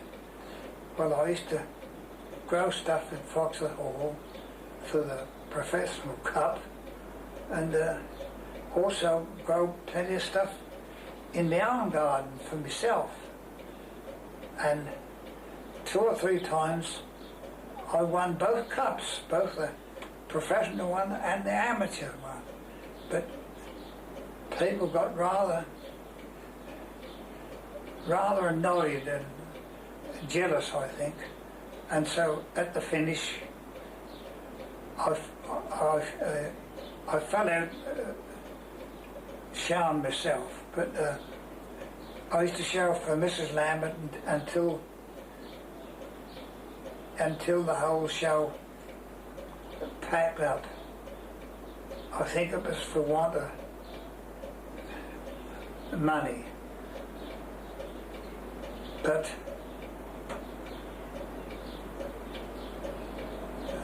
they used to have a beer tent down there. I remember old Vickins being in charge of it, and Billy Sutton. That was on the cricket meadow, wasn't it? That was on the cricket field. But I can tell you there's some jolly good stuff there, and sometimes things went pretty close to me winning or losing. I can't remember.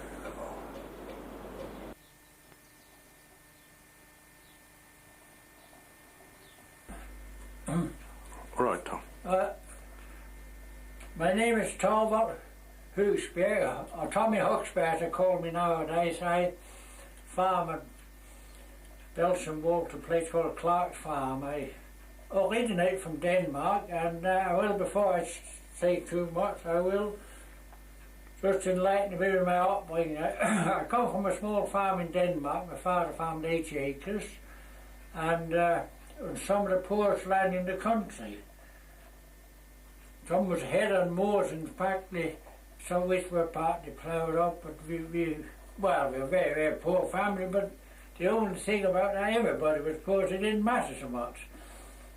And we had a most Spartan upbringing. We lived 80% out of farm, which we might come down to yet, but sort of, ate out of farm more or less. And we even dug our own fuel for the winter in the time.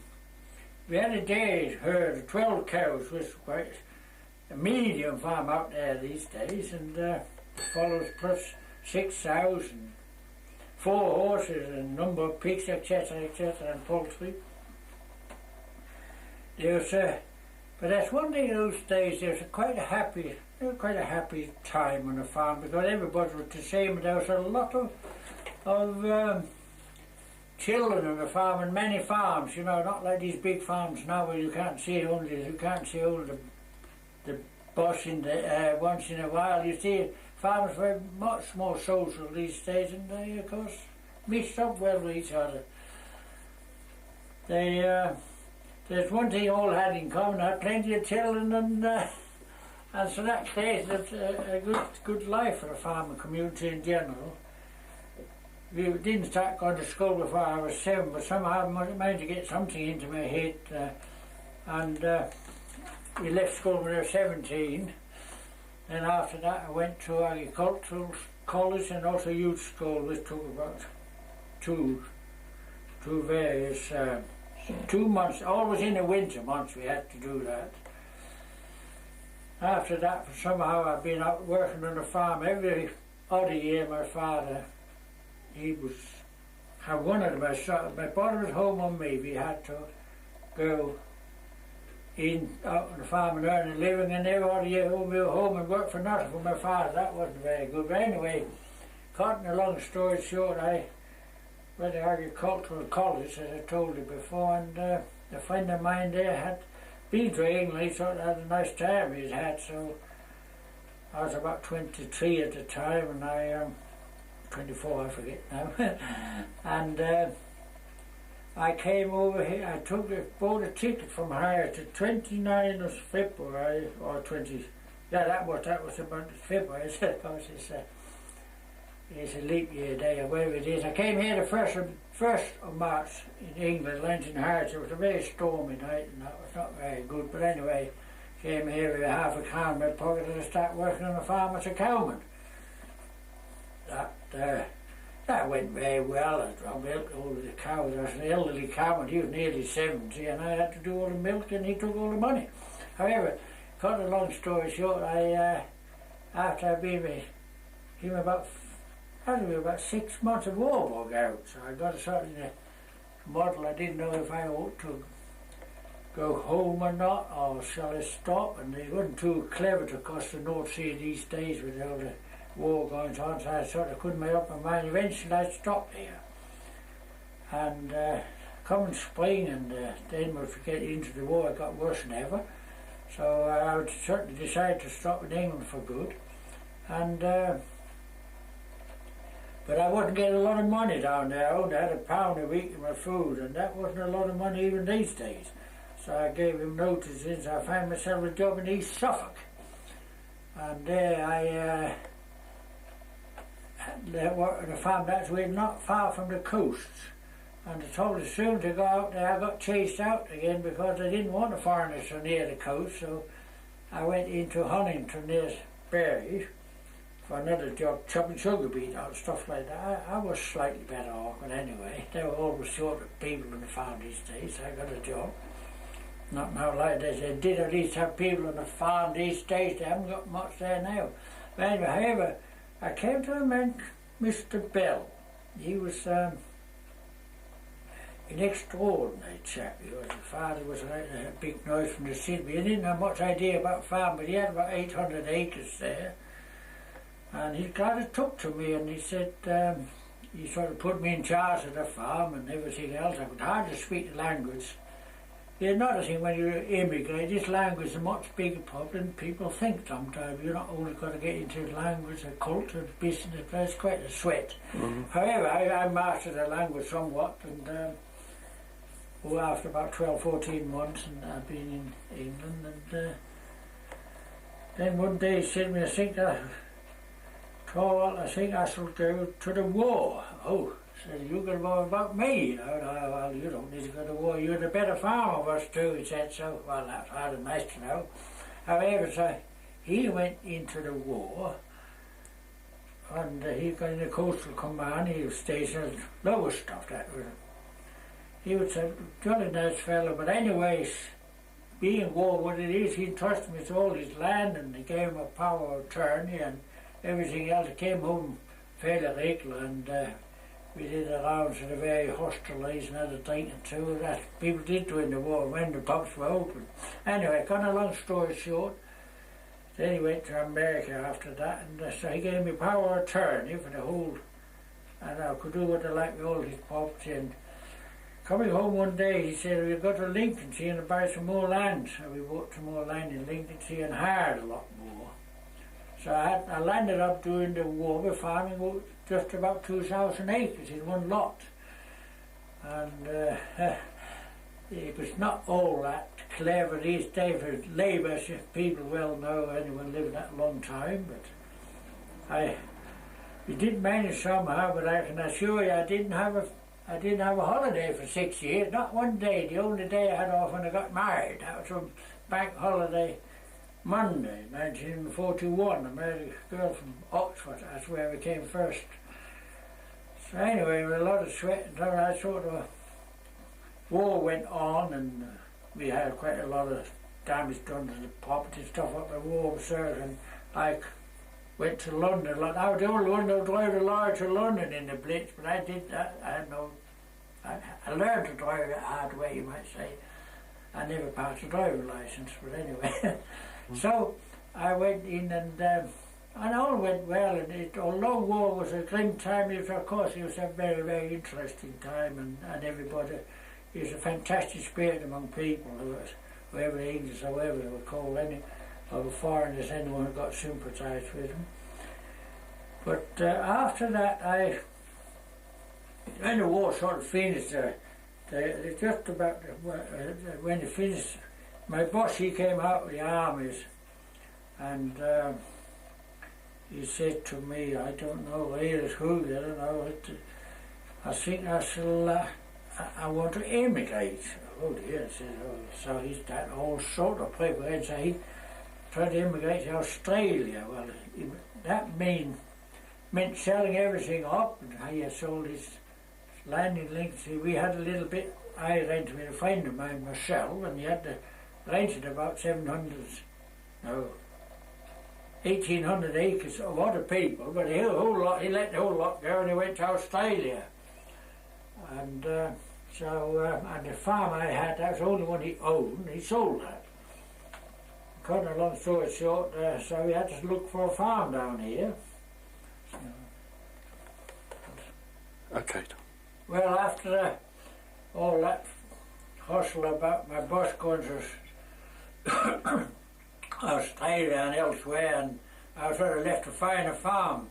I saw one advertised in East Anglia at the time down, but for someone down there was only a box number, so I sent away for that, and I got a reply back and said such a farm to rent. So I come down here and I saw the agent, which the latest Scot from Bures, and he's good. He didn't know the farm was for let, but anyway, it's for let a little bit in the papers. You can take your turn.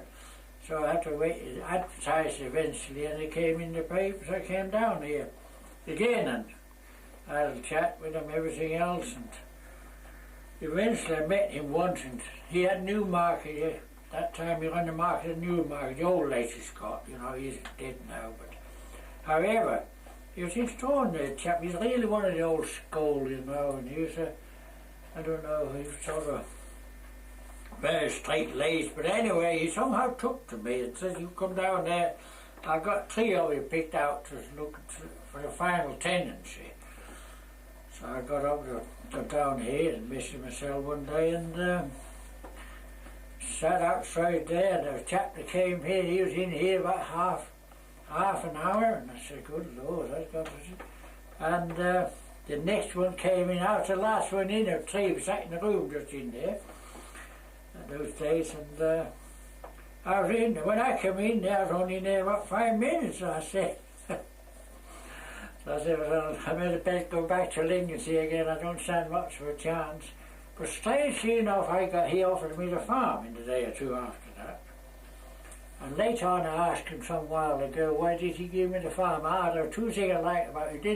You didn't tell me my job and talk too much. He said, another thing, you had good hard hands and a good solid hand strength. He said, oh well, that's something, thank you very much. So after that I got the farm here. See, now his son, you know, John Lacey Scots, is looking after the farm for Mr. Raymond down the road. He owns it.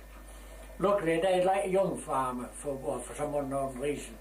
Mr. Raymond, so I got on well with him anyway, so I got the farm.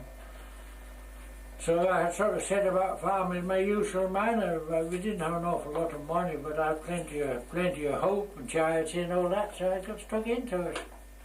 But looking back, these were very good farming years just after the war, and I sort of, you know, over the years I sort of expanded a bit. The first one I did up here, I bought the Coast Farm up next to up the road here. That's a 110-acre farm, and I didn't go to the sale there, but I put a reserve on those days, and that made £9,000. And I had a reserve of 9,200. No, I would have got a 9,200. I just got it anyway because I didn't go to the sale. However, that lasted me a year or two. In the meantime, I expanded here a bit too, so I got one more tenant. On this farm, so I got 600 acres altogether. And another chance after that, I made a bit of money. I always been a bit of a investor. I wouldn't say speculator. Invest a bit of money on the stock exchange when I had a bit of spare cash, and some of that cash I bought another farm at Pepmas, Mr. Kelt these days. He was a local auctioneer. He was one of the old school too. I got on well with him. He said, "Oh, Tommy," they call me now. When I see you in the room, they always worth £2,000 to me for getting extra bidder, because I did bid for one or two farms. And when I bought the motor at Pepmas, well, you can look back and say what a snip that was, but I was the best man in the days. I paid £27,000 for a big country house, one farmhouse and 8 cottages and 400 acres. So that was but today's time, that's a long while ago, mind you. Hundreds of farms in that. So after that we got, I had a manager over there a few years, and I put eventually my son, the eldest son Peter, took that over, so we were sort of still farming the family way and all the time, but he's now got, there's one thing in my farm, I'll never have any partnership with anybody. The only partnership I've got now, my youngest son, he'll take this farm over. He already takes the tenancy over at the moment, the Clark farm. Don't forget, I've been here over 40 years. Then we had another farm come in the market over at Boxford. It was called Peyton Hall. That 350 acres. That's a kind of organic farm. We've got a lot of cattle over there. So that's sort of more or less completed there. So we now got the Bures set up in a nice farm each, and they sort of it belongs to the family. It does the whole farm on their own. We don't live in any partnership or anything like that.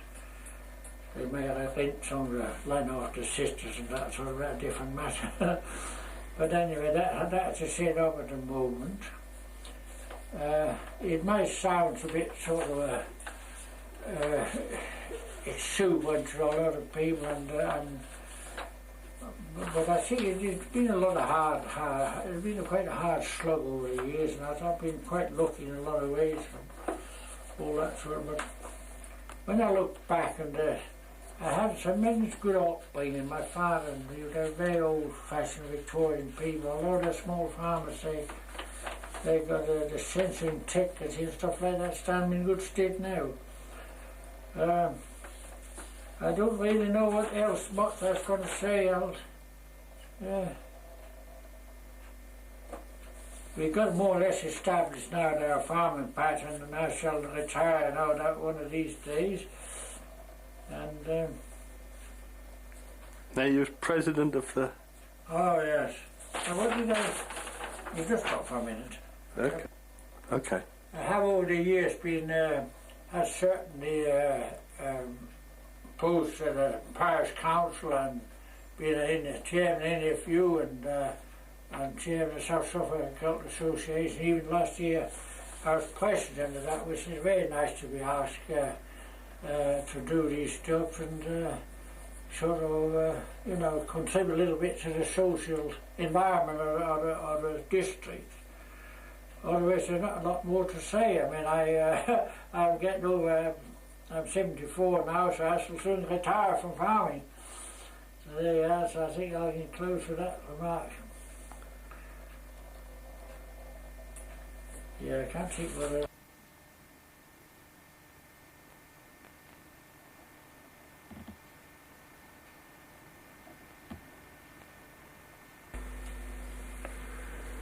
Well, I'm Richard Deeks. I was born in Glemsford in 1931, that's several years ago, and I spent most of my life in Glemsford. Went to school there, of course, as did my parents and grandparents before me. Glemsford Board School. I left school at 14, doing my own apprenticeship for Harry Debenham, the local builder, done an apprenticeship as a carpenter. I hadn't finished that, my apprenticeship that is, when I was called up to go in the army, doing national service in 1949, and that was just after the war. I'd done 2 years national service, spending most of that in Germany. I was on the Weser, Hamlin on the Weser, but most of the time was, or the early part was in Dortmund on the Ruhr, and I suppose the rest of the time was at Detmold. I even learned a bit of German while I was there. Not very good, mind you. Come out of the army, resumed the trade as a carpenter for Harry Debenham. Wasn't long before he died, so had to find another job. But before I'd done that, I got married. Had to go to Sudbury to find a wife, and I found Dorothy Moulton here, who was actually born in Essex. That's me. Born just over the river in Bournemouth, not far from where we are now. My ancestors all came from Foxearth, Pentlow, lived in Cavendish, back to Foxearth. And my dad ended up in Bournemouth, and we moved from Bournemouth to Sudbury, where we met Richard when we were about 16. We married when we were 21. We have 2 sons, one 27 and one 37. Both married, both have 2 children each. The oldest ones are adopted children, and they're all very happy, settling down lovely. We lived in Glemsford from the time we married until 6.5 months ago, which was 37 years. The village of Glemsford got too big, too noisy, and we were lucky enough to find this bungalow here in Cavendish, and I think we should be very happy here. People are very pleasant. I think I'll hand you back to Richard now. Let's see. Got some history to talk about. Well, I'd just like to go back to my 2 sons. I like to say that Gary, the oldest boy, is fairly successful education-wise. He went to university, in fact he went to Guildford and got a 2nd class honours degree there, and he's now a head teacher, a headmaster of a village school, the primary school of Mellis, and he actually lives in Fressingfield, which is a few miles further on. And Gregory, he worked locally, he worked at Sudbury, he worked for Wireless, and at a very young age, at 26, he's been made manager of the mill there, so he's in charge of milling all the timber, the builders merchants in Sudbury. I suppose I'll go back myself. After Harry Debenham died and the firm closed, I went to work for Cambridge. I first worked for Sindals, which was a big contracting company. Done lots of big jobs. I was trying to think of the university, Clare I think it was. We was at Clare for a long time, and also at Cherryhinton Reservoir, Massa concrete shuttering there.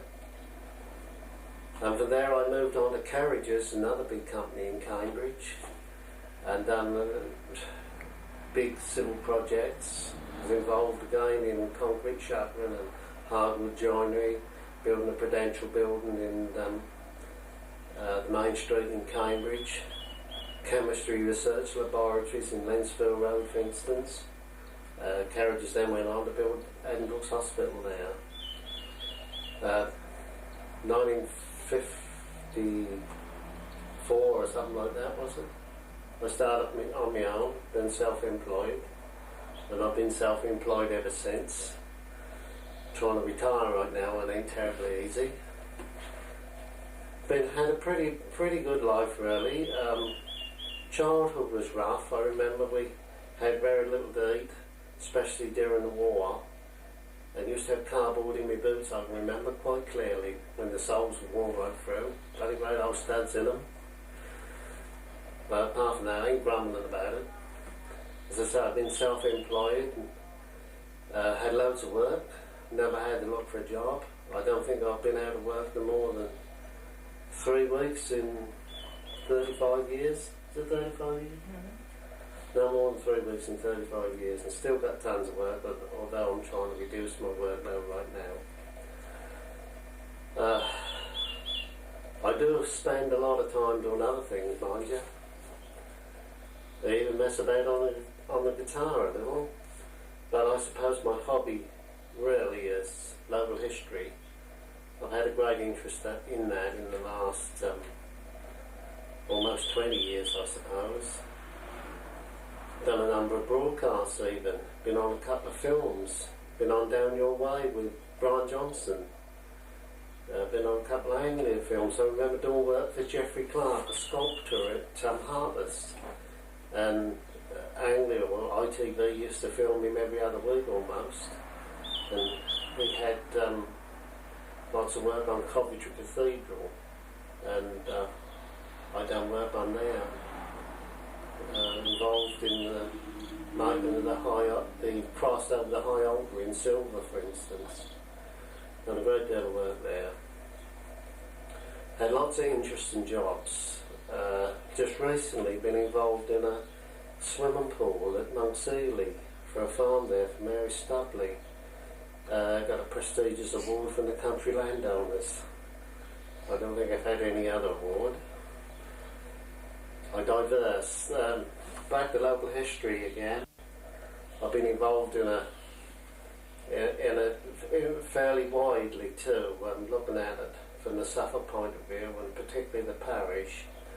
The parish of Glemsford, for instance, I've amassed a great number of documents, original documents and copies. I've also collected a large number of photographs. I got at least 300 photographs of Glemsford, 300 along Melford as well. So I've been involved in not just the parish of Glemsford alone, and now we're here in Cavendish. We're going to have a look at Cavendish perhaps. We've already got a Cavendish collection.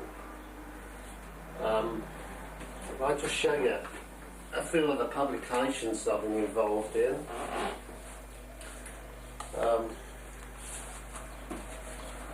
The first one I ever produced was this small booklet, which is called Glory's Glemsford, and that was published in conjunction with the Silver Jubilee, yes, 1977, and there have been a number of reprints, at least, you can see here, at least 3 reprints, and I really don't know how many copies have been sold.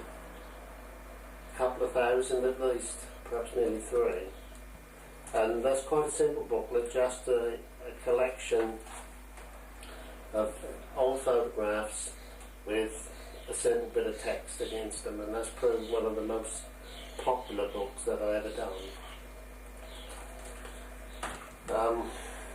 The next one that I done, which I think is probably my finest work, was this one, The Mapmaker and the Magistrate. At least 5 years work here in research, and that's based on the riot that occurred in Long Melford in 1885, when, after the widening of the Franchise Act, the men from Glemsford, Acton, Stansted, etc. went down to Long Melford to vote. They went down in a body. My grandfather, my maternal grandfather, was a 15-year-old boy in the Glemsford band that marched there that day.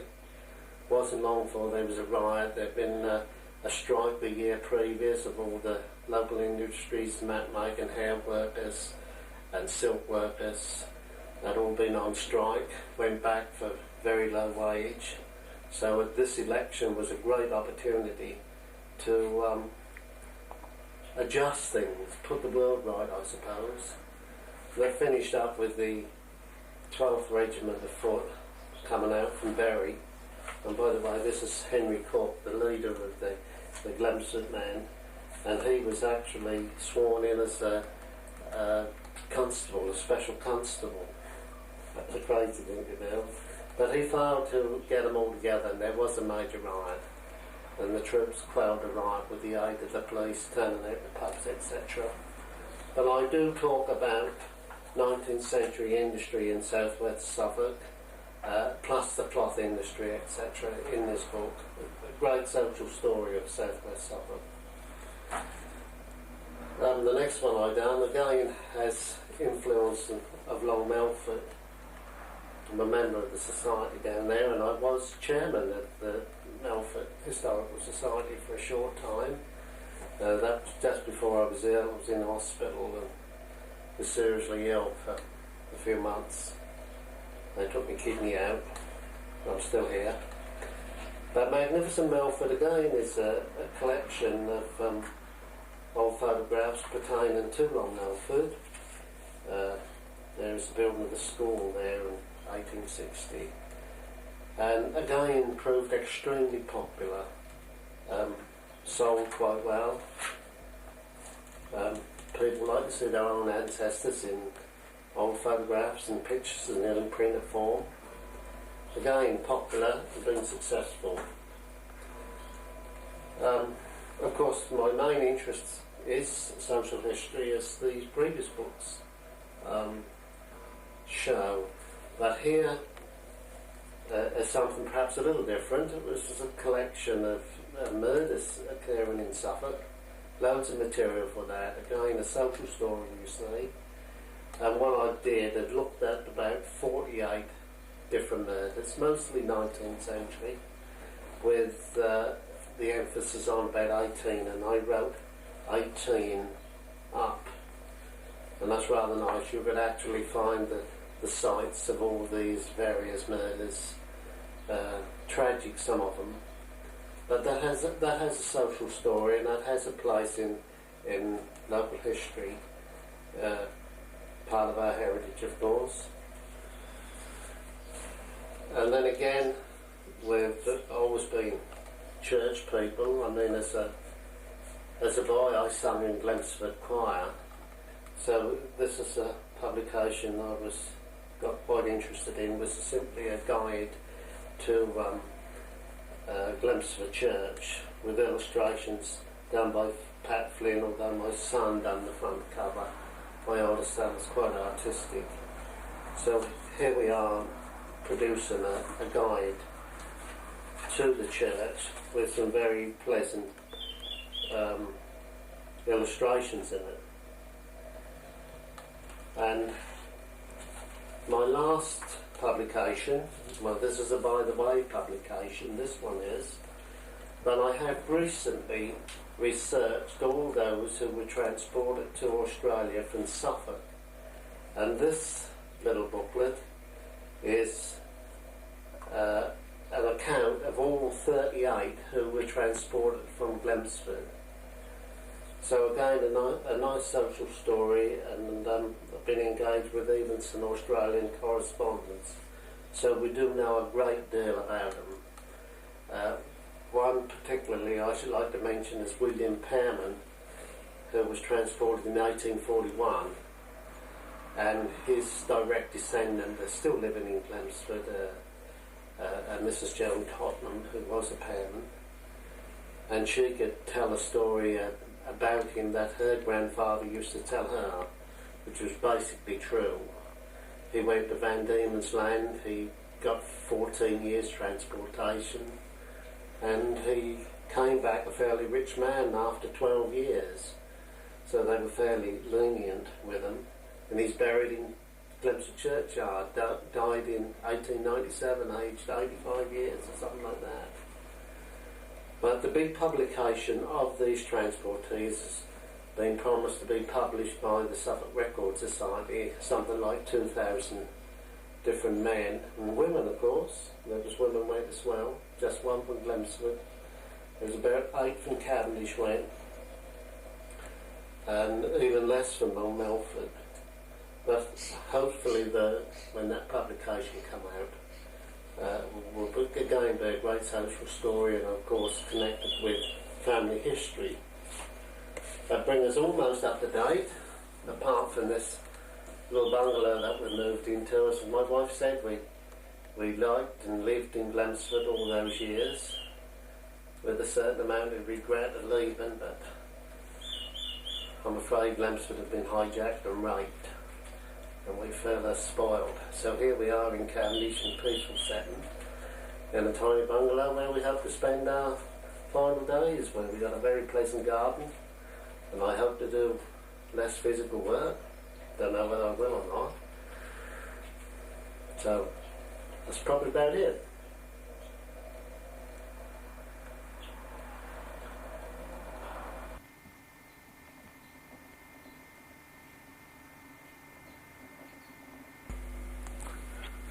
These are the reminiscences of Alfred Hicks, born March the 22nd, 1907. Born in Ivy Cottage, Wickham Brook. I married an Ivy Foster. We were introduced, I'm told, in our prams. Ivy was the youngest of 6, pretty sisters. She was the best. We went to school together. We were sweethearts, quarrelled sometimes. Married in January the 2nd, 1932. We celebrated 50 years. Then after almost 52 years, Ivy died. We taught together in the Sunday school. She was organist at the 200 years old Congregational Church, now the United Reformed Church. We were both on the Flower Show Committee. I was secretary for 48 years and am still assistant secretary. On the Flower Show Committee, we once went to a garden party at Buckingham Palace, an honour for me for public service, Eastern Sports Council, Suffolk Parish Councils, etc., etc. Born to be interested in almost everything, I served on football, cricket, snooker, tennis, church, Haverhill District Sunday School Union committees, Parish Council for 36 years, local preacher 55 years, the Boys Brigade. I'm a founder member, which we started in 1941, is still going strong. I still go to camp.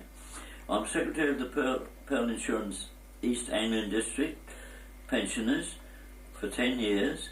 I was an agent 26 years. I spent most of my life as a salesman, grocer, milkman, clean, easy, etc. A football referee for 24 years. I sometimes wonder why. During all the time, I have lived mainly in Wickham Brook, except 4 years with Naffy at Milden Hall and Feltwell, and then I came home cycling at weekends. Feltwell was 25 miles, and Newmark and Milden Hall was 15.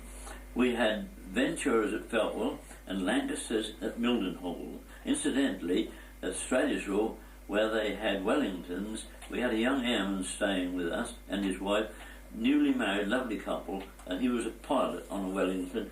He went over a few times, but one morning when I came down, his overcoat was not there, and I thought, I'm afraid he's gone. And he went down in Holland, and since then I've seen a photograph of the plaque commemorating him and his 4 comrades. We used to put up flying rations at Milden Hall for crews of 40 to 45 Lancasters when they went on a mission. While at Milden Hall, we received a visit from the King and Queen and the then little princesses Elizabeth and Margaret. 2 other experiences: meeting royalty. Princess Anne landed by helicopter on our recreation ground at Wickham Brook on November the 5th, 1979. She spoke to Ivy and I about the huge bonfire we'd built on the recreation ground, not yet lit. She visited Malcolm Brown's School for Handicapped Riders at Berry Road. Apart from meeting the Queen, Duke, Prince Charles and Princess Anne at the palace, I go way back to 1912. I was 5 when we had hundreds of troops manoeuvring in the village, and King George, I can picture him now, standing at the front door, visited the school where he had tea. And there's a tablet commemorating the event, which was unveiled by Mr. Elgin Dunn Gardner of Denstone Hall on September 1912. It has caused a lot of interest, especially when the school, built in 1878, commemorated its centenary in 1978.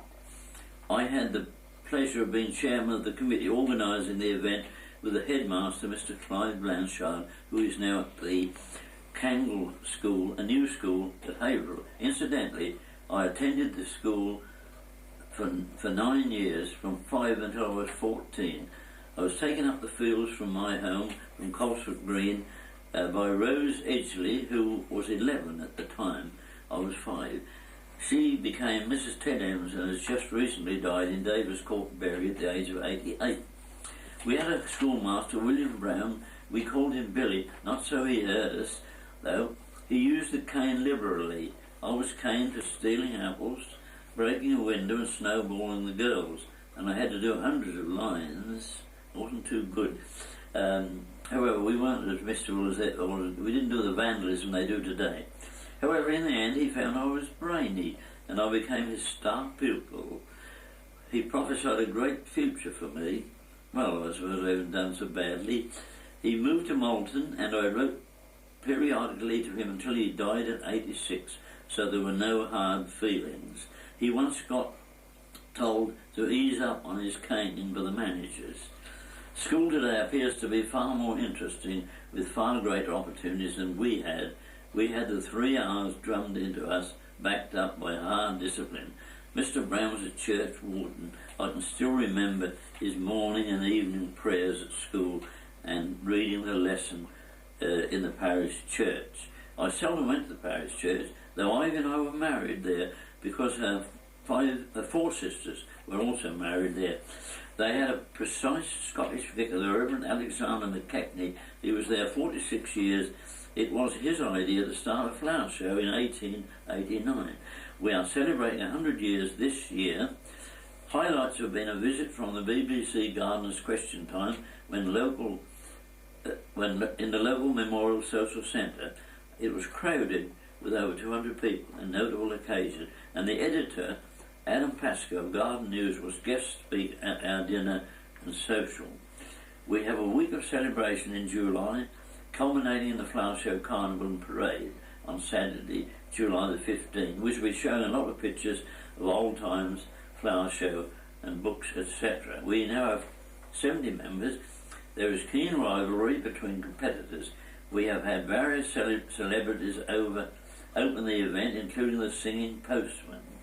And we have accumulated over a dozen trophies given to us over the years.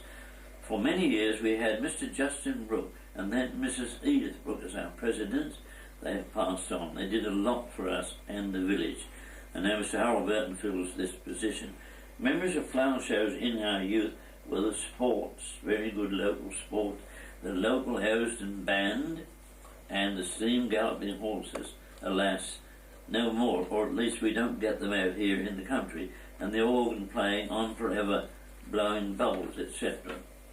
The show used to be held at the back of the church, and it was very muddy, and Stingy Wright, an old fair proprietor named Stingy Wright, we called him Stingy Wright, he came with his traction engine, beautiful engine, one of Burrell's, and he came into this meadow and he used to get stuck, and he said, I'll never come here again. But he came every year, and he gave us a lot of pleasure. In fact, the flower show was one of the great events we looked forward to during the year. We hadn't got very much money to spend either. When I was 2.5, incidentally, I went up a ladder, up the apple tree at Appleton Green. My mother panicked and was going to shout, and Father said, quiet, he'll come down all right, and I did. At 7, I went to Hannah Brown's postmistress in the village on a Saturday all day for 6pence and my dinner, and often had great pieces of suet in this dinner, and I was afraid to leave it because the old lady was a real martinet, and I used to push them down the crack in the boards. I was very unhappy and had to clean knives, forks with bath brick, break sticks, not allowed a chopper in case I chopped the fingers. My grandmother had recommended me. Later on, my brother Ted took over. I left to look after cows for Sam Mason. Ted couldn't do anything right, And the old lady used to tell my grandmother then that I was a gem, but Ted was terrible. Well, he was more honest than I was. And but however, he always got into trouble. He once knocked one of our beautiful flowers off, and he pinned it on but with a pin, and during the week, of course, she saw it. He left the tools near the front door and so on. We were very, very poor, and Father worked when he felt like it and drank regularly, so he brought very little home. But when he was called up in the Great War, we became quite rich. Mother had regular allowance. There were 7 of us, and we were quite well off. My father died soon after the First World War, only about 40, and I remember wondering as a lad of 14 if he had gone to heaven. The people in my early days who were rich did not want us to become too clever or rich. Us boys touched our caps to the doctor, the squire and the schoolmaster, and were glad of what they could give us. I remember we had pea soup brought down to us from the hall, the Bromleys, and we were very glad to receive anything. And Mr. Fassel Giffords was a very benevolent gentleman. If he saw a boy with a bad pair of shoes on, he wouldn't say much to him, but he would go along to the local grocer who sold boots as well, and he would order a pair for him. Before the First War, lots of men worked on the farms for very low wages, about 10 shillings a week, 6 days at that, no holiday. Corn was cut with scythes, and then the sales machine and the binder came in. 3 horses pulling the binder. Sometimes I, as a boy, rode the middle horse and had a stick to keep all 3 going. We grazed the crowds along the roadside, and we had to be very careful going past the doctors in case they made a mess in front of the doctors. That would never do. Then came the first motor car. Dr. Wilkin had a car, and its number was CF7. CF was the West Suffolk number, so he had the 7th car apparently. The number 1 was at Thurston End, near at Holgerton, CF1. Just before the war, this was, Mr. David Foster, coachman, he became my father-in-law eventually. He came as a chauffeur to Dr. Wilkin, and he eventually became the driver of the car. He learnt to drive the car. The chauffeur in those days wasn't protected at all. That was just for the windscreen, no side screens. He was exposed, but he was provided with a very big overcoat and a big hat, and the passengers rode very comfortably inside. I remember an incident at Stradishall. Mr. Bower, a very rich man, he had his coachman, in the days of coach and horses, drove him to Bury to a big dance at the Athenaeum, and in the meantime his coachman was down in the kitchen, and he'd been drinking quite a bit. And when Mr. Bower came out with his lady for him to drive home, this coachman, it is said, trying to get on the seat to drive the horses, fell off, and Mr. Bower said, "You're in no state to drive me. I shall have to put you in the coach and drive the thing home myself." So there it is. With the First War over, we eventually got electricity and then water later on. Prior to that, the lavatory was some distance down the garden path, and we used to be a bit nervous when it was dark. I remember first radio sets with the cat's whisker, and we had a job to get this cat's whisker on the crystal. The Bromleys, who had been a great influence for good, crashed in the early 20s. The squire went to prison, and then came Justin Brooke, and he transformed things. And instead of keeping the people down, he said, "I look forward to the time when every man of mine will have a motor car." And eventually most of us did. I worked for him for 12 years. And so at 17 I learned to drive a motor. Morris 2-seater car belonged to Miss Dunn Gardner at Denson Hall. She's still alive. She's Mrs. Harvey Leader. She's about 88. I earned 17 shillings a week. Harry Crappell taught me to drive. I had previously worked for Mr. Percy Woolard at the shop, and starting at 8 and 6 at 14. He was very sharp and hard to please, and would say, "If you can't do this, you're no good to me. I'll have to get somebody else."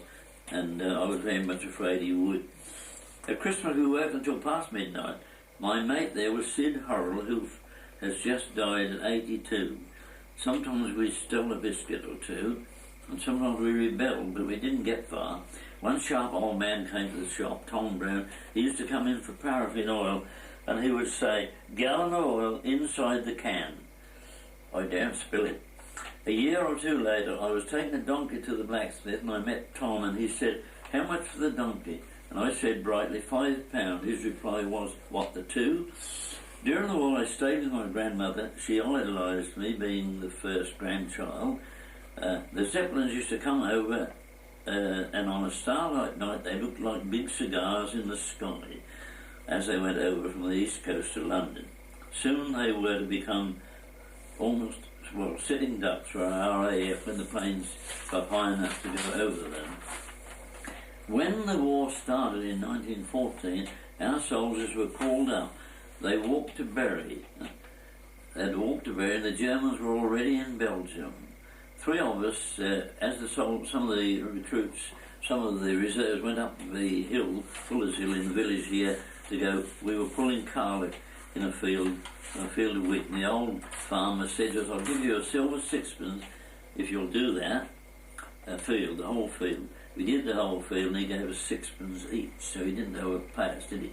My Uncle Harry was a reservist, and he was called up, and he was captured at Mons, and quite a lot of the several men from this village in the Suffolks were killed at Mons. He was a prisoner in Germany all through the war. In the Second World War, I was on a milk round at Cambridge when the Chamberlain said that it's the evil things we shall be fighting. And I was with Mr. Justin Brooke then. I was with him for 12 years, selling all sorts of things, milk, roses, fruit trees, and he did a tremendous lot for the village. All right. Wickenbrook is quite a village, really. We have 11 greens. In fact, we've just found another one called Awkward Green, and we think it holds the record for the number of greens in a village, and sometime or other I'm going to write up to the Guinness Book of Records. And we have about 1,000 inhabitants now. Parish church, All Saints, dates back over 700 years. 2 chapels, the United Reformed, which used to be congregational, it is now over 300 years, and a Methodist 150 years old. The local school was founded in 1978. 2 public houses at present, the Grey and Nunnery Green and the Cloak, used to sell home-brewed beer. This is near Maris Courtney. In 1851 there were 7 beer houses in the village. We also have the Plumbers Arms, former hostelry for commercial travellers, half in Denston and half in Wickenbrook. It is said you can sleep with your feet in Wickenbrook and your head in Denston. The Bad Monastery Hall dates back to before the Norman Conquest and is mentioned in the Domesday Book. And there are 3 manors: Gaines Hall, Clopton Hall and Bad Montesfield Hall. There's a large scattered village, but not unattractive. Hill and Dale, composed of hamlets, and the tributary of the River Stour starts near Easterwood, flows into the Glam and goes on into the Stour. One of our oldest institutions is the annual flower show, still going strong. And about 3 years ago we formed a history society, of which I'm now pleased to be chairman. In fact, it was my idea, and we're doing very, very well, and we have very good speakers. Richard Deeks, of course, a great man from Glamsford, now moved to Cavendish. He's a very good speaker. Recently he spoke to us on the murders of Suffolk, and before that he spoke on transportation. Incidentally, my great-grandfather was transported to Australia at the age of 27 in 1844 for 15 years, but we cannot trace anything about him since. So there may be somebody very rich in Australia, we better look them up. However, it's very interesting living here. Most of the people are very happy. People come back here to live in retirement. Quite a number of people are coming into the village now. We don't want it spoiled. We don't want too much building. We want it to keep its old charm. And I, for one, am very...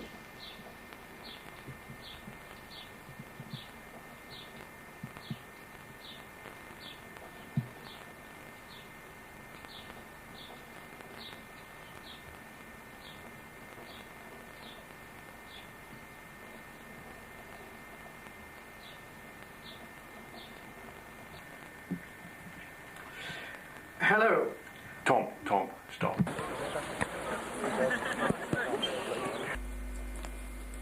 Hello. My name is Thomas John Brown. I was born in Glenford on September the 17th, 1916, the third youngest of 6 boys and 3 girls.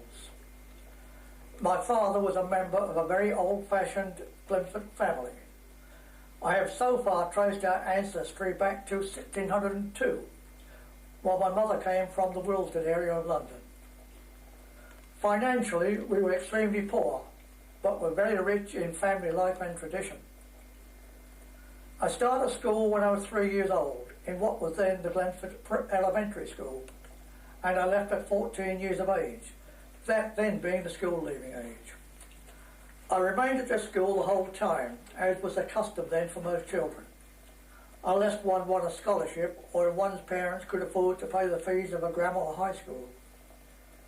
I progressed through the classes, or standards as they were then known, with all the usual fights and scraps of a normal schoolboy. During the last 3 or 4 years of schooling, I had a job as a backer's boy at a local baker's, doing all sorts of jobs before school, during the 2-hour dinner break and after school. I also helped with the bakehouse and on the delivery rounds. I must have done a total of something like 20 to 25 hours a week, for which I was paid 1 6 a week. That is 7.5 pence today. But money was badly needed at home, and it did buy the equivalent of 4 to 5 loaves of bread. A loaf weighed £2 then, not the smaller loaf of today. Bread and potatoes formed the major part of my diet then. Meat featured very little, apart from an occasional rabbit caught by the older members of the family, or an old hen which had finished its laying life and had to be boiled and boiled to make it edible. I used to earn a few coppers as the seasons came round, picking poppy petals and elderflower, which was bought by a local chemical manufacturing company. As I said at the beginning, we were very hard up. My father was something of a dealer, a rag and bone merchant, etc. But he did not get a good living at this, so he did hedging and ditching when he could, selling the faggots, and with my mother would go pea picking, mangold, turnip and swede pulling, also potato picking, and worst of all, stone picking. I would be required to help on all these jobs. Stone picking was hard work, mangold, turnip and swede pulling extremely cold work, as it was always a cold weather job, and it always seemed to be frosty. I had to glean corn also to help feed our few chickens. Christmas was a wonderful time. Only a few bits and pieces in the way of presents, but we were a large family, and with mates brought in by my elder brothers and sisters, and we stayed for the whole holiday. It was a very sociable occasion. Sleeping on the floor, on chairs and on sofas, drinking homemade wine, everybody contributed a song, story, dancing or doing some piece of entertainment. It was a time of great enjoyment. I can clearly remember those times. Some of the songs I've never heard since. What a pity. They could not have been recorded. I just remember snatches of some of them. I remember one chap who used to say if he could remember the night before, he could not have enjoyed himself very much. And if you did not get up the next morning and tread on nutshells on your bare feet, then it wasn't Christmas. On leaving school, I worked more or less full-time at the baker's, my wage now being 3 6 a week, or 17.5 pence. But I did get a cup of cocoa and a bun every day for 11s. I worked a bit more in the bakehouse and on the rounds. How that delicious smell of newly baked bread was going to haunt me in later years. This wage was not enough to live on, and there was no government support system operating then. If you did not work on leaving school, you got nothing at all. I looked for another job, but had no immediate luck. To widen my scope, I had to get a bike. One of the gang lent me one to learn on. It had no brakes, no chain, no tyres or inner tubes. Huge 28-inch frames with wheels 1.5 inches wide. I would get to the top of the hill, mount the bike and try to keep on. Of course there were plenty of spills, but I mastered it eventually.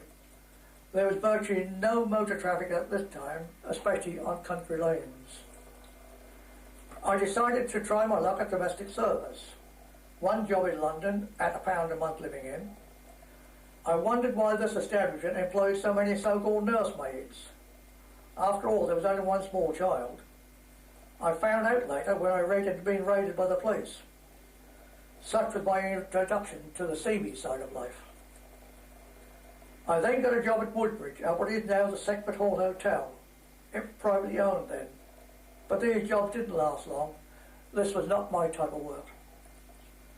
My next venture was as a butcher's errand boy and general assistant in Sudbury.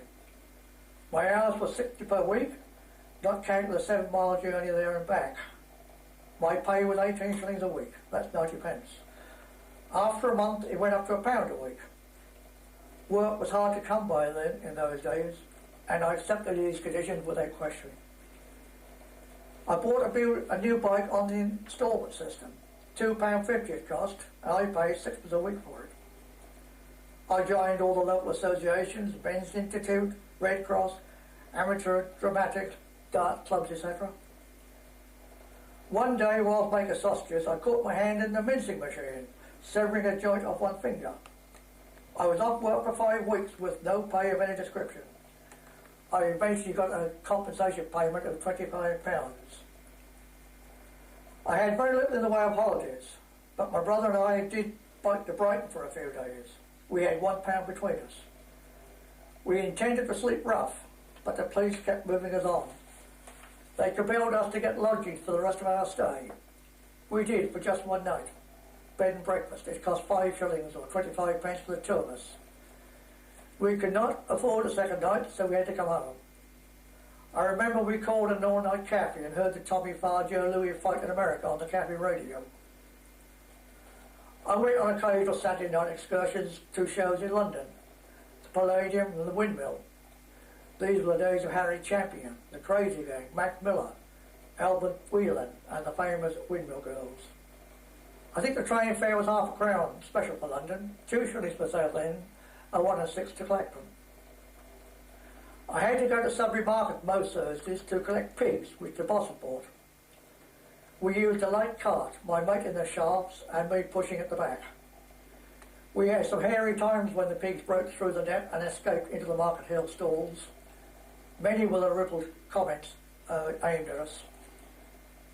I acquired a radio about then. I remember the radio dance bands of the day: Roy Fox, Harry Roy, Bert Ambrose, Carol Gibbons, Henry Hall, Lew Stone, Jack Payne, DeBroy Summers being amongst them. At the age of 21, my wage went up by £1 a week. By this time, I was a fairly experienced butcher, including slaughterhouse work, so at 21 shillings a week, I wasn't exactly overpaid. After 3 years here, I moved to another butchering job at Melford at 30 shillings a week, and I felt really well off.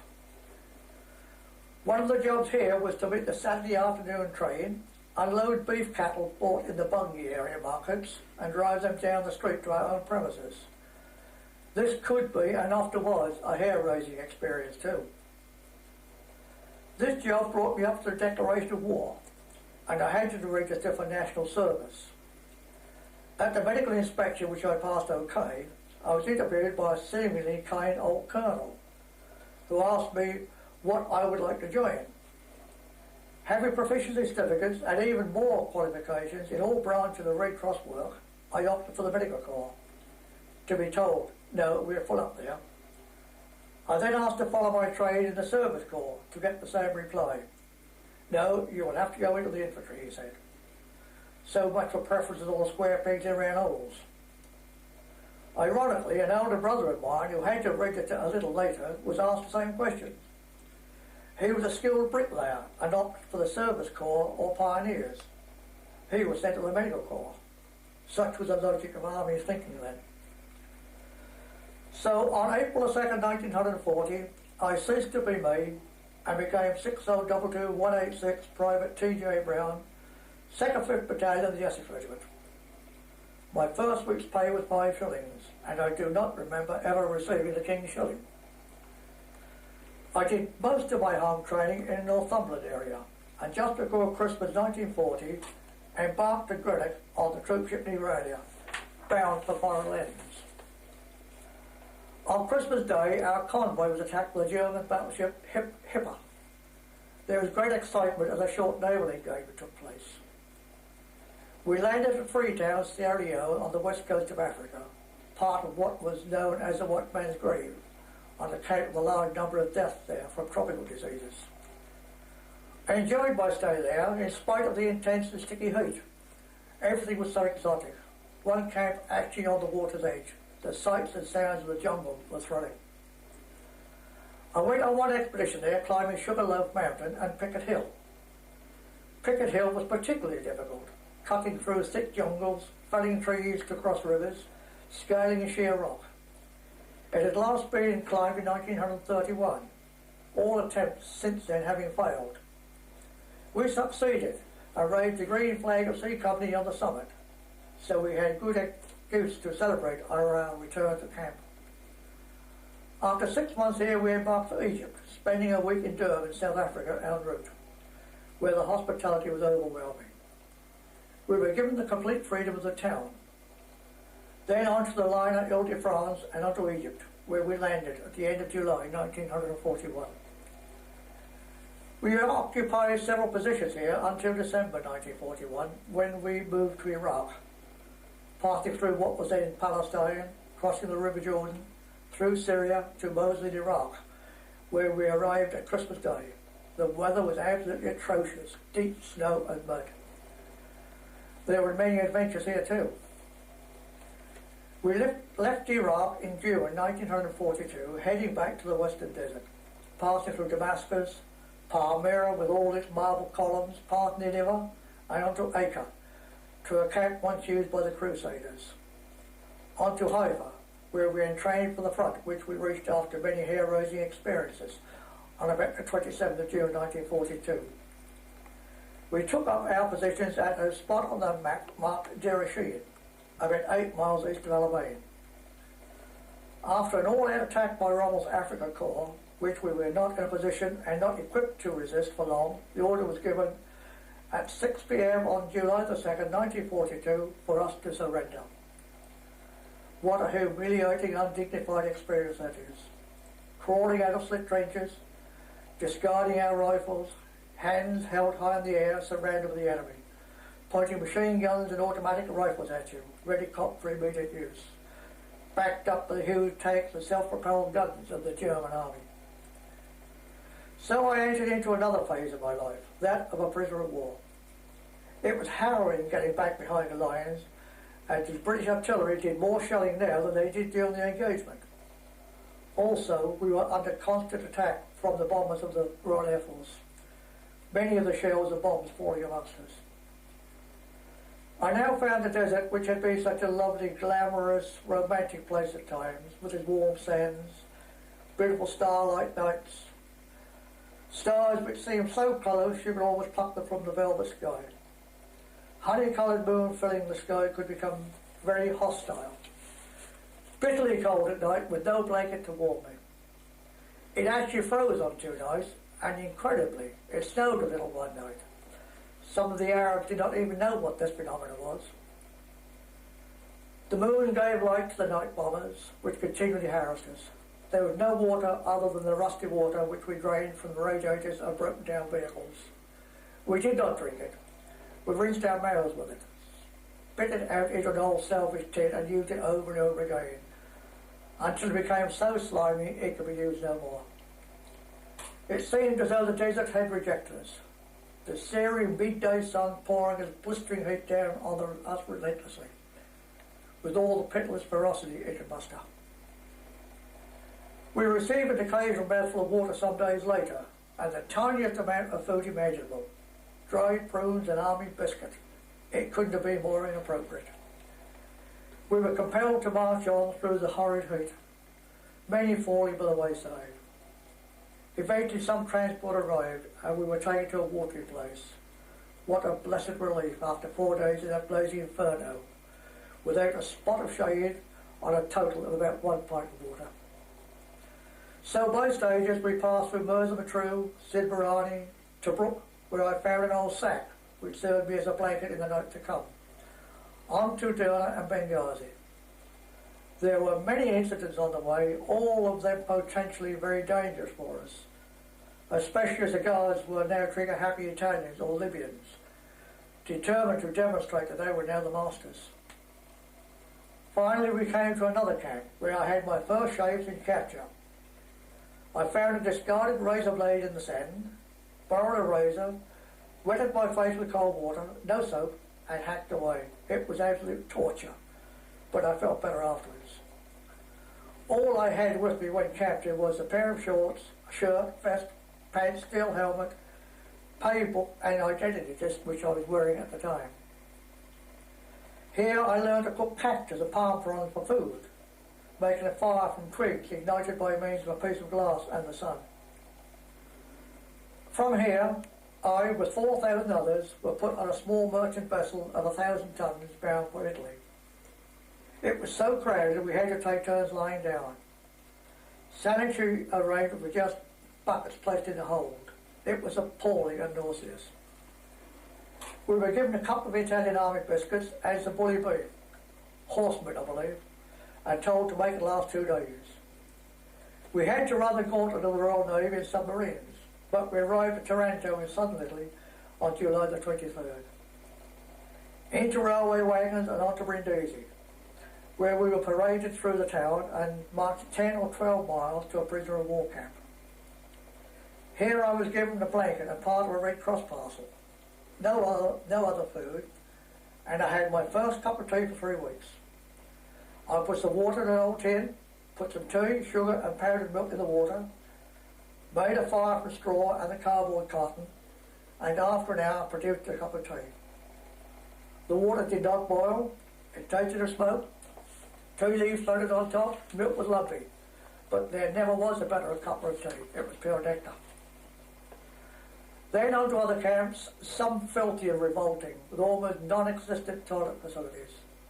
Infinestable quantities of food, I became in common with everybody else lice infested.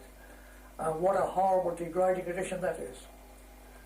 With almost no food, I became extremely weak, but managed to escape the diseases that broke out all around me.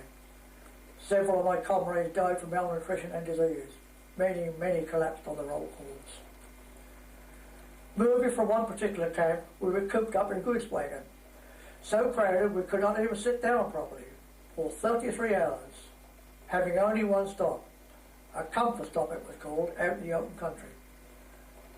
The tiniest amount of food was given us. We never had a meal before leaving a camp, nor on arriving at a fresh camp. This was to make escape more difficult. At one camp known as PG 73, my hair was short, so I was completely bald. The equipment used was similar to the old-fashioned sheep shearing gear used at home. I was then shaved with a very blunt cutthroat razor. I had grown a very long beard by then. I was given some rough but clean clothes. I tried to wash my own clothes, but they had been so sweat-soaked and sun-dried that they just disintegrated. My vest and pants had long since fallen off me. I had no underwear. I was also given a sliver of non-lathering soap, the first piece of soap I'd seen for 2 months. September the 13th, 1942 was a red letter day, as I received a letter from home. So now they knew I had survived so far. On the 17th, my birthday, I received a parcel from home containing a toothbrush and paste, razor and blades and other things which are of absolutely no importance at all until you haven't got them. Things like needle and thread, shoelaces. This did make life a little bit easier. Life began to settle down. I received a British Army uniform, which I had to desecrate by the addition of large red patches denoting prisoner of war status. I did not have to work in Italy. The Italian surrender brought great rejoicing amongst us, but on awakening the next morning, ready to make our way to our own lands, we were bitterly disappointed to find that as we were celebrating our impending departure the previous night, the Germans had surrounded the camp with troops, machine guns and armoured cars, with the Italian guards locked up in an open compound. Some men did escape, most were soon brought back, some recaptured, unharmed, some badly wounded, and some as corpses. It was a day of extreme shock and depression, and ended that phase of my prisoner's career. The next day started off badly. 3 days without food, then a tiny portion of bread made from acorn and chestnut flour. On the 4th day, I was again shepherded into a grossly overcrowded cattle truck to start the next phase of my life as a prisoner of war, this time in Germany.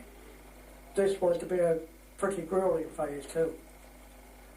Escaped from Asia on the train, but everyone was soon picked up again. Up through Austria, we were in this wagon for 2 days and nights, with just 2 stops for a little revolting food and toilets. We eventually arrived at the most filthy, revolting camp imaginable, as also was the next one. Here I was documented, photographed and fingerprinted, and thus became prisoner of war number 247978, base camp Stalag 4B, 100 miles south of Berlin. At 4B, some freedom fighters from one of the occupied countries stormed the camp to release the prisoners. The raid was a failure. The fighters were captured and killed in cold blood. I was glad when I was told I was being sent to another camp, but this time it would be to work. I was not so happy about that. In the middle of October 1943, 100 of us were put into 2 railway wagons and headed north. That's south. I was stuck in my truck for 24 hours. We came to a place about 20 miles from Dresden. This camp was in fact a large house. I was put to work down an ore mine, which was in the process of development. I had to walk 3.5 miles each way to and from work. The food here was atrocious, hardly sufficient to support life, let alone work. It consisted mostly of cabbage soup, potatoes, beetroot with some black bread, a tiny portion of ersatz marge and acorn coffee. Other foods were supposed to be on the menu, but were virtually undetectable. Meat, fat, cheese, jam and sugar. We had to steal potatoes and turnips and swedes from the fields when we could, but this was risky too. Conditions were so bad, we became so weak, that on November the 8th, 1943, we decided to stage a prisoners' strike. On arrival at the mine, we said we could not work unless conditions and rations improved. It was a bitterly cold day. Troops soon arrived armed with machine guns, which they set up, loaded, and cocked ready for firing. We were ordered to go to work or face the firing squad. This, they said, was mutiny. We were refused and were kept standing literally frozen to the ground for all of the 9-hour shift, not even being permitted to relieve ourselves. We eventually had to give in, of course. I received a 3-day prison sentence on bread and water as a penalty. 12 ounces of dry black bread and 1 pint of water per day. With 11 others, I was locked in an underground dungeon in the pitch black with a pail for a toilet, which was not emptied in the whole of the 3 days. The fetid atmosphere was sickening. No exercise was permitted. Conditions did improve for a very short period afterwards. My workmate down the mine was an old man, pro-German, but very anti-Nazi. He had a son who was studying English and came to the mine to practice his English on me. This had been authorised on condition that a German guard was present to ensure that we did not discuss the war or politics. Typical of German authority, the guard could not understand a word of English.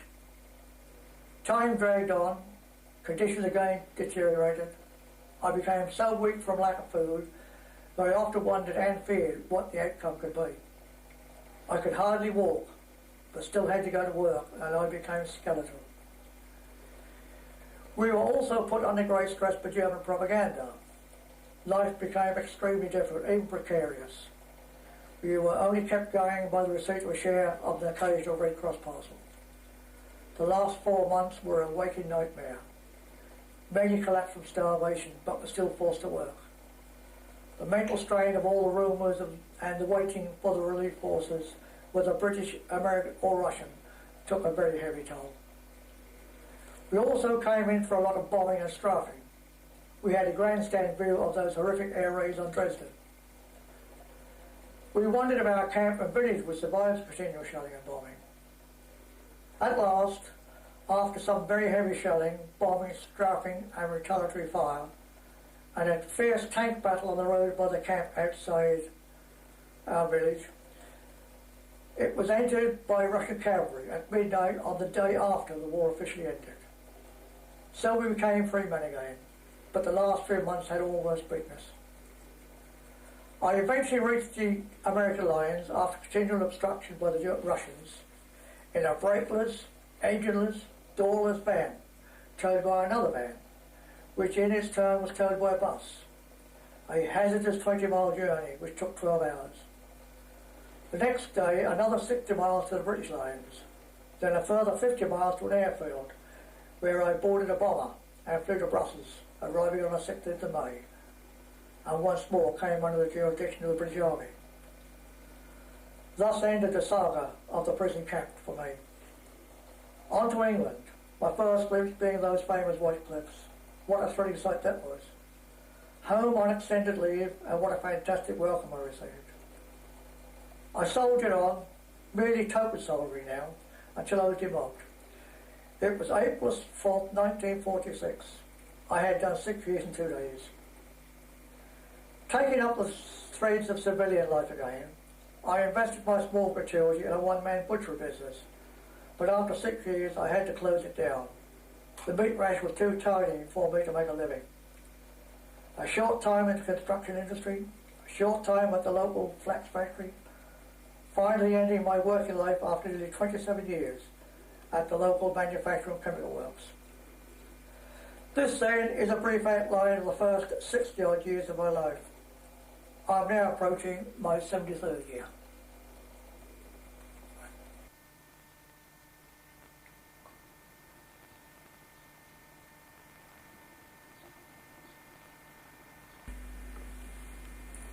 I am Maurice Finbow, born in London on July the 23rd, 1916.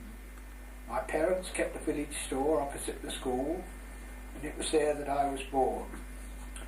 A lifelong friend, Lawrence Tern, was also born at London 3 weeks before me. Our mothers walked us out in our prams together, and our friendship remains strong to this day. His father was headmaster of London School and was known as a strict disciplinarian. A brilliant maths man, and his son took after him, winning a scholarship to Oxford, and he became one of the boffins at Farnborough Aircraft Establishment and head of the Aircraft Research Station at Bedford. I have many happy memories of my young days, visits to my grandmother at Elmsall, and meeting my uncles and aunts and many cousins who were farming at Bacton and Finningham. I also remember a gentle girl named Beatrice Taylor who my parents employed to look after me. She is still alive and living at Kennington, or Kitten as it's now called. Sadly, she lost her only son in a road accident last year. One of the hair-raising stories she tells is of taking me for my usual daily walk, and having returned to the shop, she left the pram outside. Hearing my parents' alarm cries, she rushed to the shop door in time to see the pram disappearing under the front of the steamroller. Luckily, she had previously removed me, much to my parents' great relief. Growing up as an only child in a small village was a pleasant time for me, but I was not aware of the hardships being borne by most of the community. I remember the great cheeses coming into the shop and being stored with my father for up to 12 months. At Christmas, wooden barrels of grapes, sweet and juicy, were a great treat, and I still enjoy a bunch of grapes to this day. On the other side of the coin, I remember the tramps coming from the workhouse at Kennington, en route to the next workhouse at Sudbury, calling at the shop to see if there were any dregs left in the tobacco drawer. In those days, tobacco or shag was sold loose. My mother loved music and belonged to the choral society at Clare. She and others walked to Clare in all weathers for practice. Monday was slaughtering day for Mr. Jolly the butcher, grandfather of Doreen Hale, who still lives in Cavendish. some of us boys were more than happy to hang on to a rope which was attached to a bullock and pass through a hole in the slaughterhouse wall whilst being slaughtered. I can remember my father having his first motor car. It was Christmas Day in the 1920s. He took me into the yard and opened the shed door, and there, instead of a motorcycle and sidecar, stood a bull-nosed Morris Oxford with a dicky seat.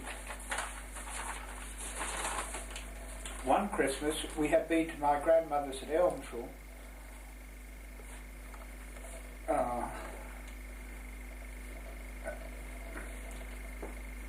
On my father's motorbike and sidecar, and we got stuck in the snowdrift near Denstone Plummer's Arms. We found our way to Woolard's, the grocers in Wickhambrook, and they put my mother and I up for the night, and my father walked back to Hundon, some 4 to 5 miles in deep snow, so that he could open his shop in the morning. When I was 9 years old, my parents decided to send me to a boarding school, and as we were Methodists, it was natural to choose the East Anglian School, now Colford School, and it was then in Bures and Edmonds. There began some of the happiest days of my life. Unfortunately, perhaps, I neglected academic opportunities and devoted myself to sport. My friend Lawrence Tern also joined me at the school. The head of the school was Dr. Skinner, a truly wonderful man. He knew every one of us by name, and we were one big happy family. Food was awful, but the staff joined us for meals and ate the same as the pupils. Tuck boxes were a necessity, as all we had after midday lunch was 6 slices of bread with butter or marge. Sunday was special. We had some jam and a piece of slab cake. Also on Sundays we wore black striped trousers and black jacket with an Eton collar and bow tie, cap in winter and a straw hat in summertime.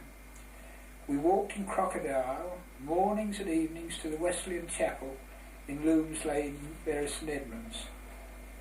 I can remember singing in a concert at the Sunday school, Christopher Robin saying his prayers. Can you imagine me doing that? I remember a severe flu epidemic at the school.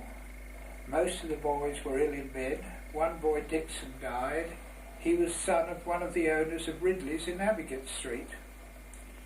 It was around this time that I became dangerously ill with a mastoid. I was attended by the school medical officer, Dr. O'Mara, and he and Dr. Skinner decided to take me to the Old Bury Hospital, as on that particular day a visiting ENT consultant was on his once-a-month visit to Bury Hospital. I was wrapped up in blankets and taken by Dr. Skinner in his old beam car and operated on straight away. I believe I owed my life to their swift action and the coincidence of the London doctor being there that day. I remember going to camp with the school scouts at Cavenham, and although only 11 to 12 years old, played cricket for the Scouts 11 against Cavenham village team. This was possibly the beginning of my lifelong interest and enjoyment in the game of cricket. I had many friends in the school, and contrary to general belief, there was very little bullying went on. Many of those friendships have been maintained to this present day. Unfortunately, some have died, others were killed in the war of 1939-45. I still have a strong link with George Purvis, formerly of Foxearth, who was my maths master. In a recent letter, he remembered me going into bat, with my batting pads nearly as tall as I was. I'm still a short bloke. Another dear friend is Bernard Farr, who was my geography master. We still meet and enjoy each other's company. We are often joined by Dr. Skinner's daughter, Mary, who married Henry Willis from Clare. Another close friend is Derek Yallop, who is now president of the Sudbury Football Club. He was centre forward in the school first team in which I played. He scored 40 goals in one season, which is a record for the school. In 1932, the school staged a production of Midsummer Night's Dream. I played the part of Puck and had a tremendous write-up in the Bury Free Press, forecasting a future for me on the stage. I haven't been on the stage since. I received my school colours for hockey, cricket and football, which shows where my preference lay. And apart from a low school certificate pass, my academic achievements were non-existent. I left school in 1935 when the country was still in a depression. After a year at home helping with my father's business, my father decided to retire. He sold the shop and we moved to Glemsford, and I started poultry farming. I soon became involved with the village cricket club and can remember having to approach the late Mr. Collis Goodchild concerning the use of the Grove Meadow, for which he charged the sum of £5. Quite often this was returned. I found the playing conditions vastly different from school. The cows also used the field, and I can remember going to Kentwell Hall and asking Sir Connaught Guthrie if we could buy the surround of posts and chains and sockets from their cricket ground as they were moving. He agreed to sell them, and we reassembled them around the square at Melford, thus keeping the cows off the field. Little did I realise then that a girl working at that time at Kentwell Hall would become my second wife. Our old pavilion was the old body of a bus which we bought for £5 from Bertie Brown's garage, which is now full of leisure. I remember most of the team of those days. They were Albert Beavers, Will Beavers, Charlie Sawyer, Arthur Wordley, Cliff Potter, Harry Lee, Archie Claridge, Cecil Meelan, Arthur Meelan, who was killed during the war, Frank Kreisel and myself.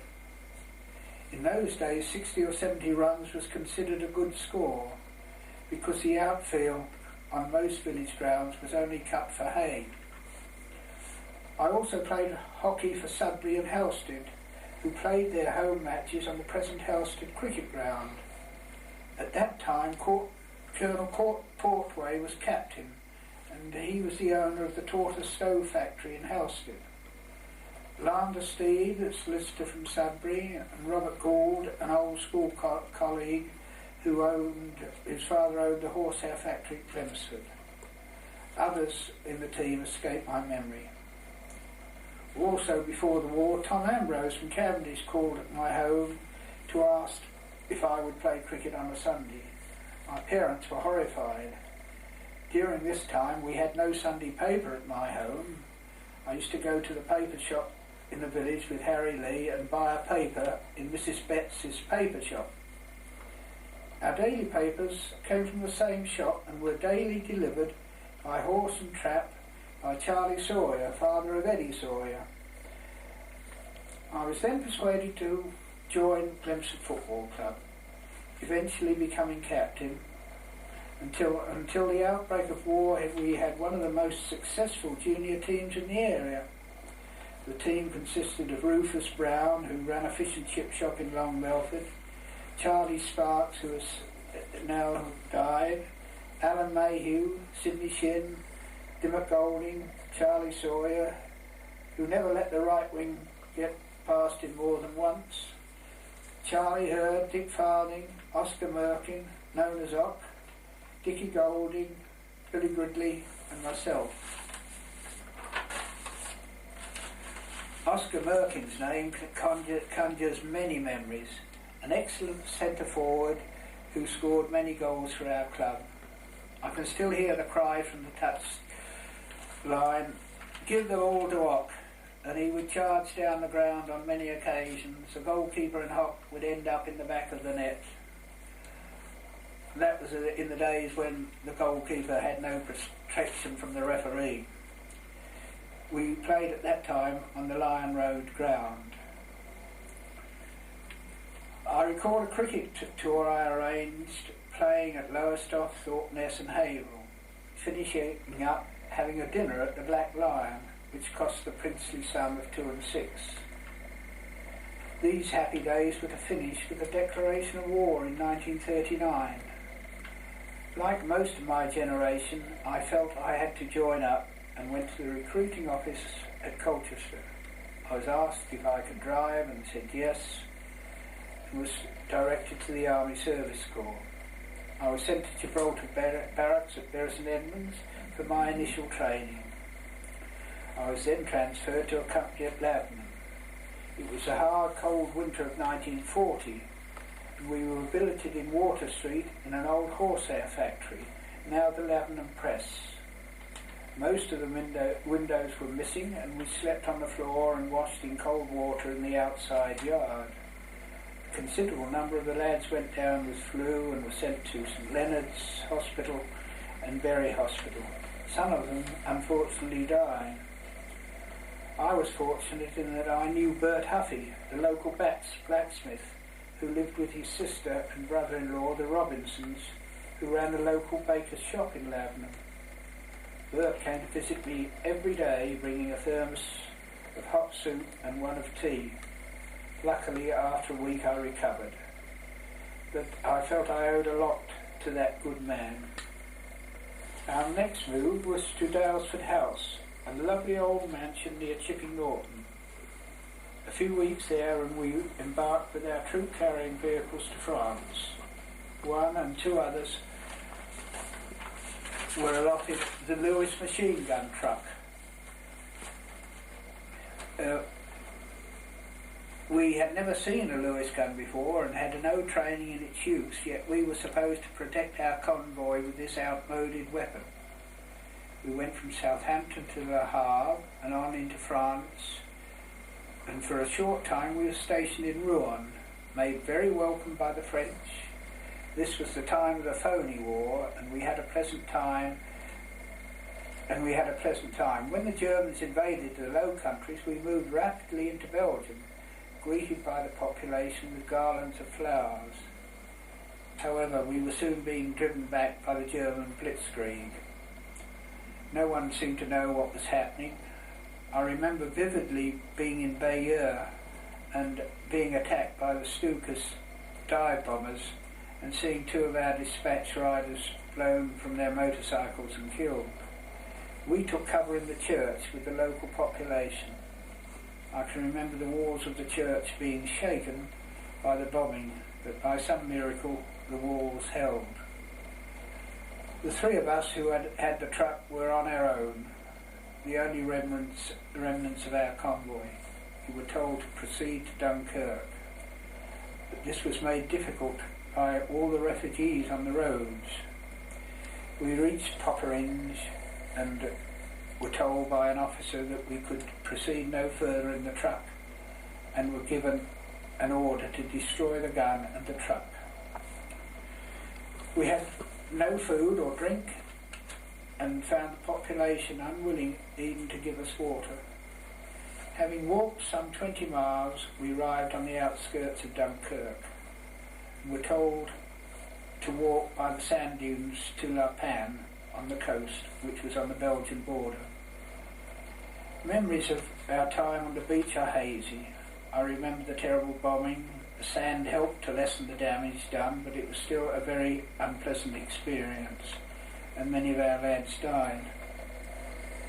Eventually I remember walking along the repaired mole at Dunkirk and getting onto a boat. I cannot remember the crossing, but remember finding myself at Lark Hill on Salisbury Plain with no equipment, just wearing trousers and a shirt. The officer in charge told us we could go home for the weekend. I gladly accepted the railway pass and headed for Glemsford.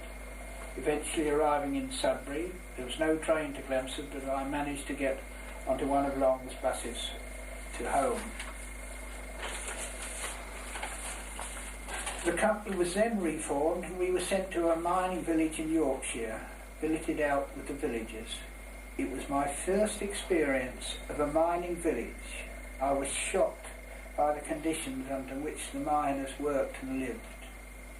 I was billeted with a couple who had two teenage children and was made very welcome, but they were not minors. I managed to play a little cricket whilst I was there. The standard of play was much higher than I was used to. Our next move was to Colchester, to Bere Church Hall, where we stayed for 12 to 14 months. Despite the war, it was a fairly uneventful and peaceful period. It was during this time that I met the girl from Kentwell Hall. She had moved away to London and been bombed out twice, had returned to her home in Bournemouth and was working for the Ministry of Supply at Britannia Works, Colchester, and lodging in Colchester. She occasionally came to Sudbury on the bus, and that is where we met, both travelling to Sudbury. I left Colchester and returned to Yorkshire, and we lost contact. We were then sent to Morley near Leeds, and I was able to visit the people I was previously billeted with. And it was there that I met their niece and fell in love with her. My wife, to be, was teaching in Barnsley, and we met at every opportunity. We planned to get married, but D-Day came and all leave was cancelled. In the event, we didn't get married until 1947. 2 days after D-Day, we embarked on a landing craft to France. I was in charge of 4 petrol tankers and the drivers. The crossing was uneventful and we landed at Arromanches.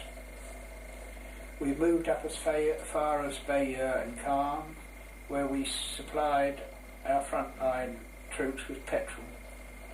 Eventually the frontline troops broke through the German lines and we moved on to Belgium and Holland. In both countries I met a family with whom I still keep in touch.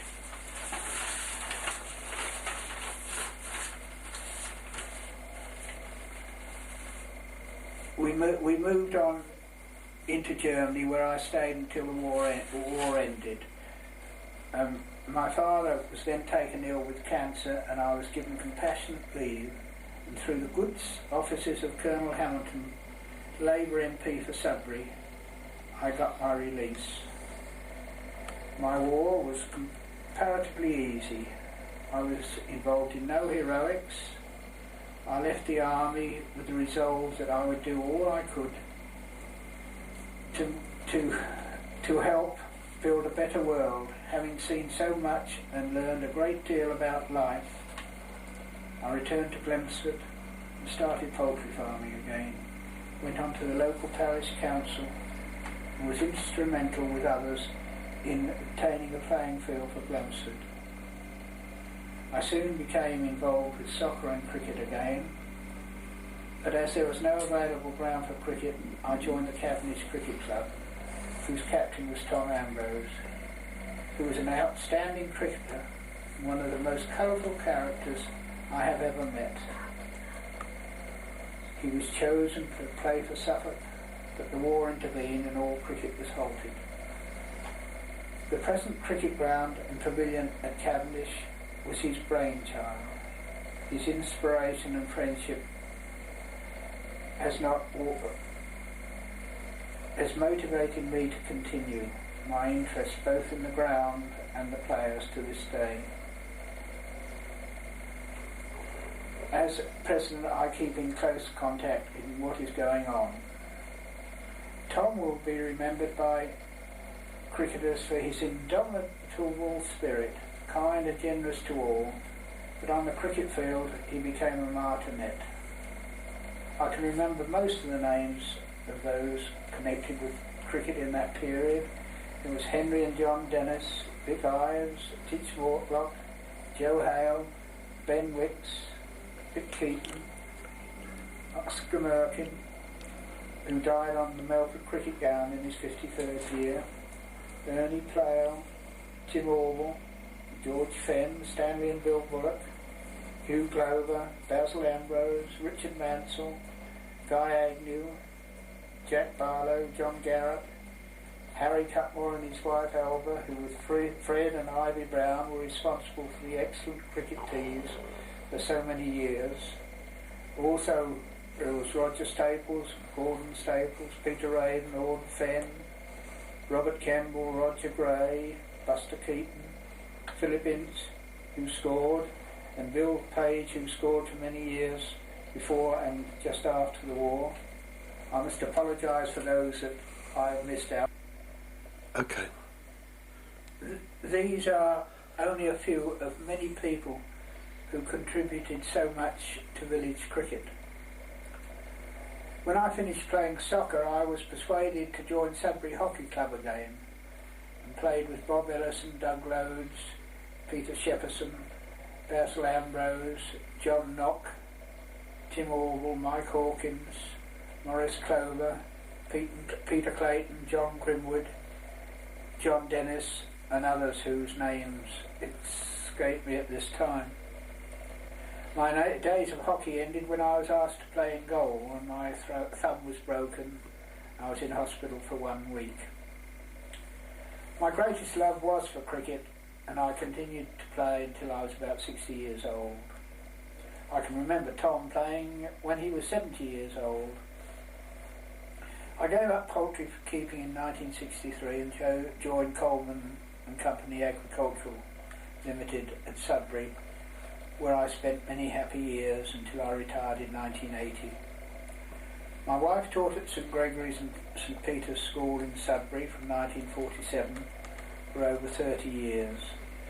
Our hopes and plans for a happy retirement were dashed by my wife's illness, culminating in her death from cancer in 1981. That was soon after we had moved to Cavendish.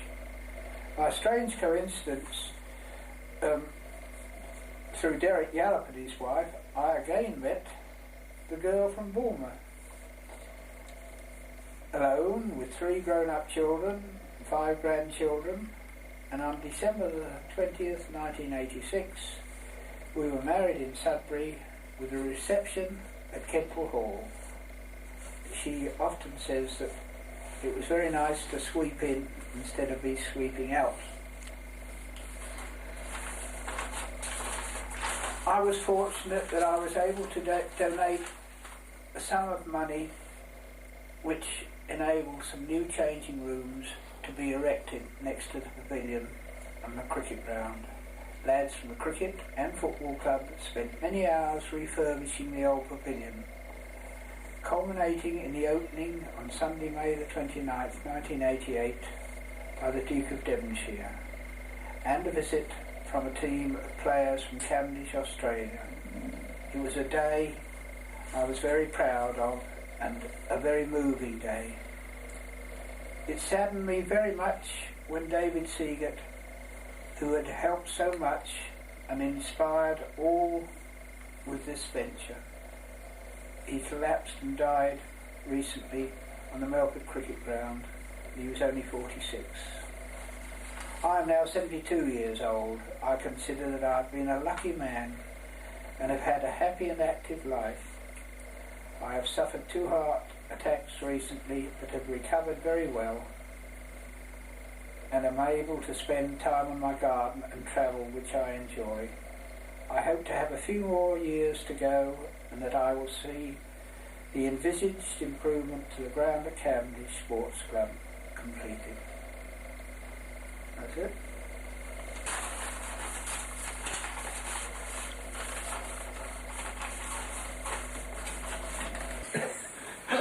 Well, I'm very happy I met you again, aren't I? And I'm very happy I met you again, and so are my children and the grandchildren. The 2 younger there, and there are 3 others. And we are very happy. It's always distressing when Maurice has a heart attack, but he is getting better, actually. His biggest bugbear now is having to give up smoking his pipe. Makes him quite irritable. But I'm not sure that it's the best thing for him to give it up, because it is frustrating. But we have a very happy time together. We both love gardening. We swear about it though sometimes, don't we, because there's so much. We love travelling. We've been to West Indies, Australia, South Africa, France, Belgium, Wales. Most of all, we love a little island off Malta called Gozo, where we spent our first holiday together to see if we could live together and get on all right. And we go there every year. We always feel it's like a second home.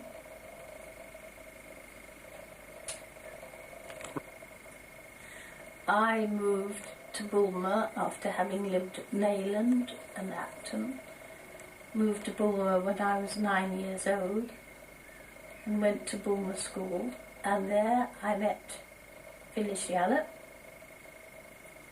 It was a very charismatic meeting, and Phil and I divided the school between us, her side and my side, which culminated in quite a fight and a bit of bloodletting.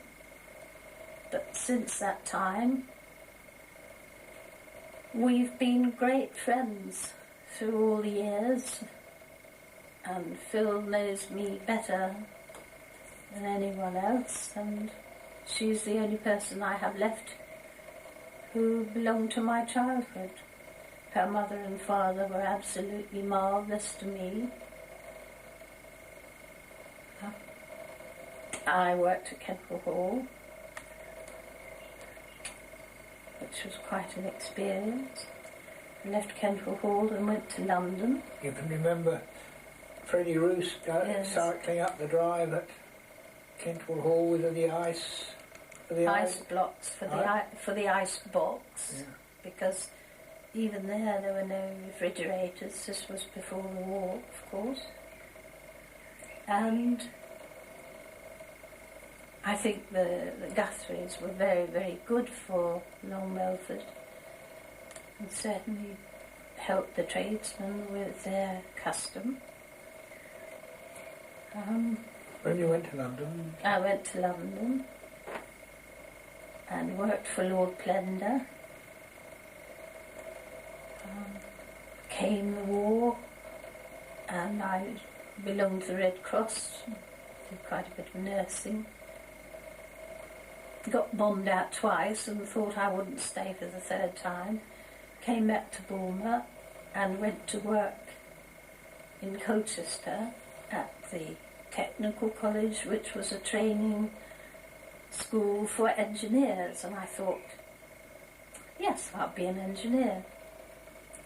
And I hadn't been there very long before the foreman said, Miss Coe, I don't think you'll ever be an engineer. And I must say I agreed with him. And it so happened there were so many women there at that time. Because of my Red Cross nursing experience, they asked me if I would become the first aider for the school, which I did, and from there I went to Britannia Works as the first aid, in charge of first aid post there. And there I met my first husband, who was a pilot, Spitfire pilot. We married and I lived in Ipswich.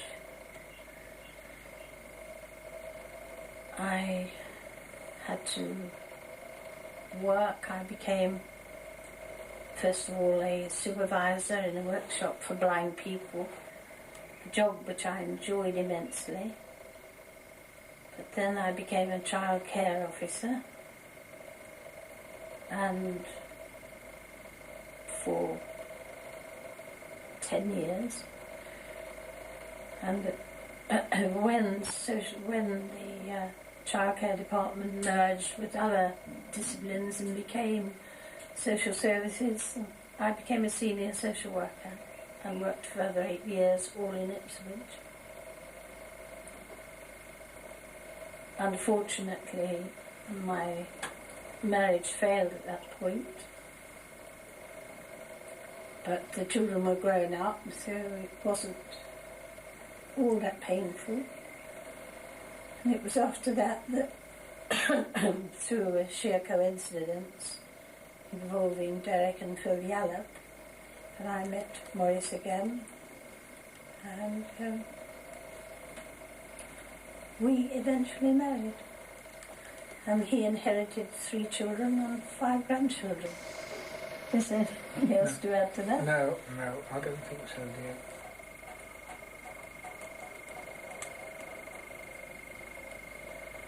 So please, I'll have the grandchildren.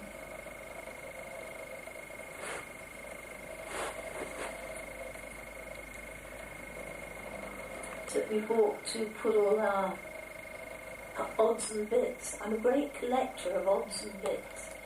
I can't bear to throw anything away.